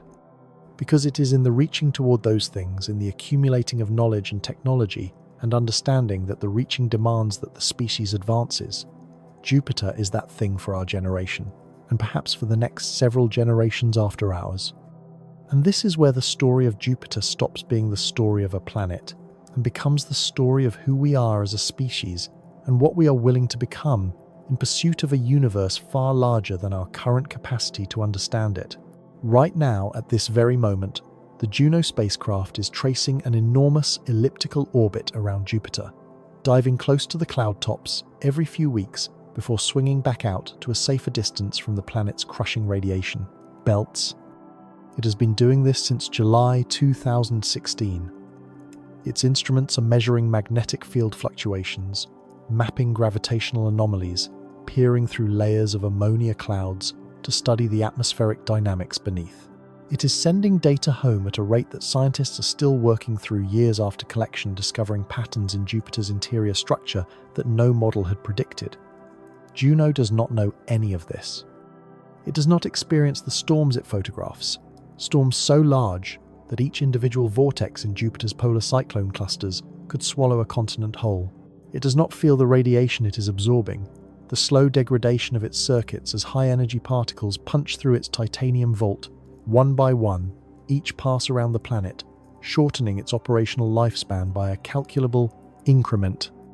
It does not understand that the data it is transmitting across 600 million kilometers of empty space represents the most detailed portrait of the solar system's largest planet that any instrument has ever produced. It does not know that engineers on Earth study its telemetry with something close to reverence, or that the images it captures get downloaded by millions of people who simply want to see what Jupiter looks like up close. It does not know it is a pioneer. It does not feel the loneliness of being at any given moment the most distant operational spacecraft in human history that was built specifically to orbit another world. It performs its function with complete indifference to the magnitude of what it is doing. And this is the reason why the question of human exploration cannot be answered by robots alone, no matter how sophisticated they become. There is a version of the argument against crude Jupiter exploration that sounds on the surface entirely rational. It goes like this: robotic spacecraft can go places. Humans cannot survive, can gather data that humans could not gather in person, can operate for decades without food or water or psychological support, and can be built and launched for a tiny fraction of the cost of a crewed mission. Therefore, the argument concludes, robotic exploration is simply better exploration, more efficient, more cost-effective, and less ethically complicated, since no human life is placed at risk. This argument is correct about everything it says, and it misses the point entirely. The point is not whether Juno can measure Jupiter's magnetic field more accurately than a human standing on a hypothetical orbiting platform could. Of course, it can. Human sensory organs are useless for measuring magnetic fields, and the instruments aboard Juno are specifically optimized for this task in ways that no biological system could match. The point is not whether a robot can drill through Europa's ice and analyze the chemical composition of the ocean beneath more safely than a human could. Of course it can. A robot doesn't need to breathe, doesn't absorb radiation damage, and can be sterilized to prevent biological contamination of a potentially inhabited ocean in ways that a human crew cannot. The point is, what happens to the knowledge once it is gathered? What happens to the data once it arrives? When Juno's camera captured the first close-up images of Jupiter's polar regions, swirling clusters of cyclones arranged in geometric patterns that no atmospheric model had predicted, something occurred that cannot be reduced to information transfer. People looked at those images and felt something. Scientists who had spent decades studying planetary atmospheres through the lens of equations and theoretical models saw those images and experienced a shift in their understanding that was not purely cognitive. There was an aesthetic dimension to the discovery, a sense of encountering something genuinely alien and genuinely beautiful that changed not just what they knew, but how they thought about what they were doing. That response, that irreducibly human response to confronting the unknown, is not a luxury addition to the scientific enterprise. It is in a very real sense the engine that drives the enterprise forward. The reason humanity has robotic spacecraft orbiting Jupiter is not that someone sat down one day and calculated that it would be cost-effective. It is that human beings looked at Jupiter and felt something, and that feeling eventually translated into decades of work by thousands of people and billions of dollars of investment, and a spacecraft that is right now, at this moment, sending back data that we are still learning to interpret. Robots gather knowledge. Humans decide that knowledge is worth gathering. These are not equivalent functions. But here is where the story of Jupiter's impossibility becomes genuinely instructive rather than merely sobering. The history of science contains a pattern that repeats with striking regularity. When a problem remains unsolved for long enough, when the best available tools and methods have been applied and found insufficient, the solution, when it eventually arrives, almost never comes from improving those tools. It comes from reconsidering the question that the tools were trying to answer. For 3 centuries, mathematicians struggled with the problem of solving certain classes of equations using the algebraic methods available to them. The struggle produced increasingly sophisticated algebraic techniques, each one a genuine advance, none of them sufficient. The solution, when it finally arrived in the early 19th century through the work of Niels Henrik Abel and Évariste Galois, did not involve better algebra. It involved a completely new mathematical framework group theory that reframed the question in terms that made the limitations of the old approach immediately visible and the nature of genuine solutions clear. For decades, physicians struggled with bacterial infections using every available chemical and biological approach: antiseptics, surgical technique, supportive care. The tools improved. The mortality rates from bacterial infection remained catastrophic. The solution was not a better antiseptic. It was penicillin, a fundamentally different approach to the problem that had not existed within the conceptual framework of the people who were struggling with it. The pattern is consistent. The question that seems to have no answer usually has no answer because it is the wrong question. Reframe the question correctly, and answers that were previously invisible become obvious. The question, how do we get biological humans to Jupiter and back using propulsion systems based on chemical or even nuclear reactions, may be a question of exactly this type, one that has no satisfactory answer, not because the answer is hidden, but because the question itself contains an assumption that needs to be challenged. The assumption is that the explorer must be a standard biological human, that the entity which arrives at Jupiter must be identical in its fundamental physical nature to the entity that departed from Earth. Remove that assumption and the problem changes shape entirely. CRISPR-based gene editing clustered regularly, interspaced, short palindromic repeats, a molecular tool that allows specific sequences of DNA to be located and modified with a precision that earlier genetic engineering techniques could not approach, has advanced from a laboratory curiosity to a clinical reality in less than a decade. Treatments using CRISPR-based approaches are already approved for human use in treating certain genetic blood disorders. The technology is moving faster than the regulatory frameworks designed to govern it. The implications for space medicine are being discussed seriously and with increasing specificity in academic and research contexts. Bone density loss in microgravity is partly mediated by specific signaling pathways in bone cells. Radiation damage is partly a function of how efficiently cells detect and repair damaged DNA. The immune dysregulation that occurs in long-duration spaceflight has identifiable molecular mechanisms.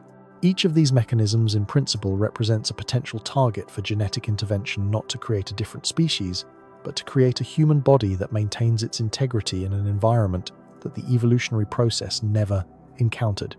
This is not science fiction.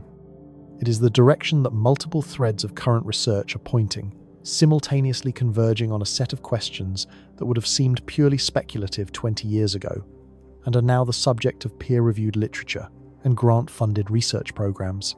Beyond genetics, the interface between biological and technological systems is advancing in ways that blur the boundary between the two. Neural interfaces, devices that allow direct communication between the human nervous system and external computing systems, have moved from experimental implants in a handful of patients to a field with multiple companies, multiple competing technical approaches, and a growing body of clinical empirical evidence. The current applications are medical restoring communication to patients with paralysis, restoring motor function through neural-controlled prosthetics. The trajectory of the technology extends considerably further. A human equipped with neural interfaces that provide direct access to spacecraft systems that can monitor and modulate physiological parameters in real time, that can interface with artificial intelligence systems to augment decision-making in ways that compensate for the cognitive degradation that isolation and radiation impose. This is a meaningfully different entity from the biological human of the 20th century. Not a robot, not a cyborg in the science fiction sense, but not entirely the human that stepped onto the moon in 1969 either. And biological enhancement is only one half of the conceptual revolution that Jupiter is forcing into view. The other half is the question of what kind of habitat a human being actually needs, as opposed to what kind of habitat human beings have historically inhabited. Every crewed spacecraft ever built has been designed around the assumption that the human inside it must experience something roughly analogous to a terrestrial environment. Earth-like atmospheric pressure, Earth-like temperature, Earth-like gravity, simulated through rotation, or accepted as absent Earth-like day-night cycles maintained artificially. The spacecraft is a miniature Earth because the human inside it is an Earth organism. But if the human inside the spacecraft has been modified at the genetic level, at the interface level, at the physiological level, to tolerate conditions that the unmodified human cannot, then the spacecraft itself can be redesigned. A human whose bone density loss has been pharmacologically or genetically arrested does not need the same exercise infrastructure. A human whose radiation repair mechanisms have been enhanced does not need the same shielding mass. A human whose sleep and circadian architecture has been adapted to extended periods of altered light does not need the same environmental control systems. Each adaptation at the human level creates a corresponding opportunity at the spacecraft level. And the spacecraft opportunities compound in exactly the same way that the problems compounded in the death spiral described earlier in this story, except in the opposite direction. Less shielding mass means less total mass. Less total mass means less propellant needed. Less propellant mass means a smaller, lighter vehicle. A smaller, lighter vehicle needs less structural mass. Less structural mass means less total mass again. The death spiral runs in reverse. The vicious cycle becomes a virtuous one. This is not a guarantee. It is a possibility, one that requires advances in multiple fields simultaneously, advances that may or may not arrive within any particular time frame. But it is a structurally different kind of possibility than the ones that chemical propulsion optimization offers. Those possibilities improve the existing answer to the existing question. This possibility changes the question. Perhaps then, the first humans to reach Jupiter will not look the way we look. Not because they will be robots, they will not be, but because they will be a version of humanity that has been deliberately, consciously redesigned for an environment that natural selection never reached. They will carry within their bodies modifications that their ancestors chose for them. Modifications intended to make survivable a journey that would kill an unmodified human being with mathematical certainty. They will interface with their spacecraft in ways that make the boundary between pilot and vehicle more continuous than distinct. They will experience time isolation and physical stress in ways that have been biochemically and neurologically altered from the baseline that you and I would experience. They will still be human, but they will be human the way that a trained mountaineer is human, not a different species, but a version of the species that has been shaped through effort and intention and technology to inhabit an environment that the unmodified baseline cannot survive. The question this raises is not technical. It is philosophical, and it is one that our generation is uniquely positioned to begin answering, because ours is the first generation for which the tools to pose it concretely actually exist. If we modify the human genome to allow survival in deep space, if we enhance radiation resistance, alter bone metabolism, adjust circadian biology, augment the immune response, at what point does the modification become so extensive that we owe, in the resulting entity, a different conversation about what we are asking of it? If we interface the human nervous system with artificial systems deeply enough that the boundary between biological cognition and computational processing becomes unclear, what exactly is doing the exploring? These are not questions with easy answers. They are not even questions with clear right answers. They are questions that the ambition to reach Jupiter is forcing into existence. Questions that would not need to be asked if Jupiter were easy, and that perhaps need to be asked precisely because Jupiter is not. If the first person to stand in the outer solar system and look back at the Sun, reduced by distance to a bright star, still the brightest in the sky, but no longer the overwhelming presence it is from Earth, if that person carries within their body modifications that no human before them has carried, and interfaces with technology in ways that no human before them has interfaced, the question of whether their experience counts as human exploration has no clean answer. But consider the alternative framing. If that person standing at that impossible distance looks at the light of the Sun across more than 500 million kilometers of vacuum and feels something awe or longing, or the specific vertigo of understanding how far from home they have traveled, then the question of whether they are human enough to matter seems to answer itself. What remains irreducibly human is not the composition of our genome. It is not the absence of technological augmentation. It is not even the shape of our bodies or the unmodified baseline of our biology. What remains irreducibly human is the capacity to look at the unknown and feel the pull of it, to understand distance and still want to cross it, to know the cost of a journey and choose to pay it anyway. That capacity, unreplicable by any robot, undiminished by any modification, unquantifiable by any equation, is what Juno does not have and what the humans who built Juno do. It is what has driven every step of human exploration across every barrier that human exploration has ever crossed. And it is what will eventually drive someone, somehow in some form, that we may not fully recognize from our present vantage point, to make the journey that right now remains beyond us. Jupiter is still there. On any clear night, if you know where to look, you can find it without a telescope, a steady cream-white light that does not flicker the way stars do, because it is close enough that it presents a tiny disk rather than a point source. Disks do not scintillate the way points do. It is close enough to see with the naked eye. It is far enough away that everything we know about physics and biology and engineering tells us we cannot reach it and return with the tools we currently possess. This combination, visible but unreachable, known but not yet touched, is not a source of defeat. It is a source of direction. The things that remain just beyond reach are not evidence of human limitation. They are the gradient that pulls human effort forward, the horizon that keeps moving as we approach it, the lighthouse that is useful precisely because it marks a place you have not yet arrived. Jupiter has been teaching us something for as long as we have been able to see it.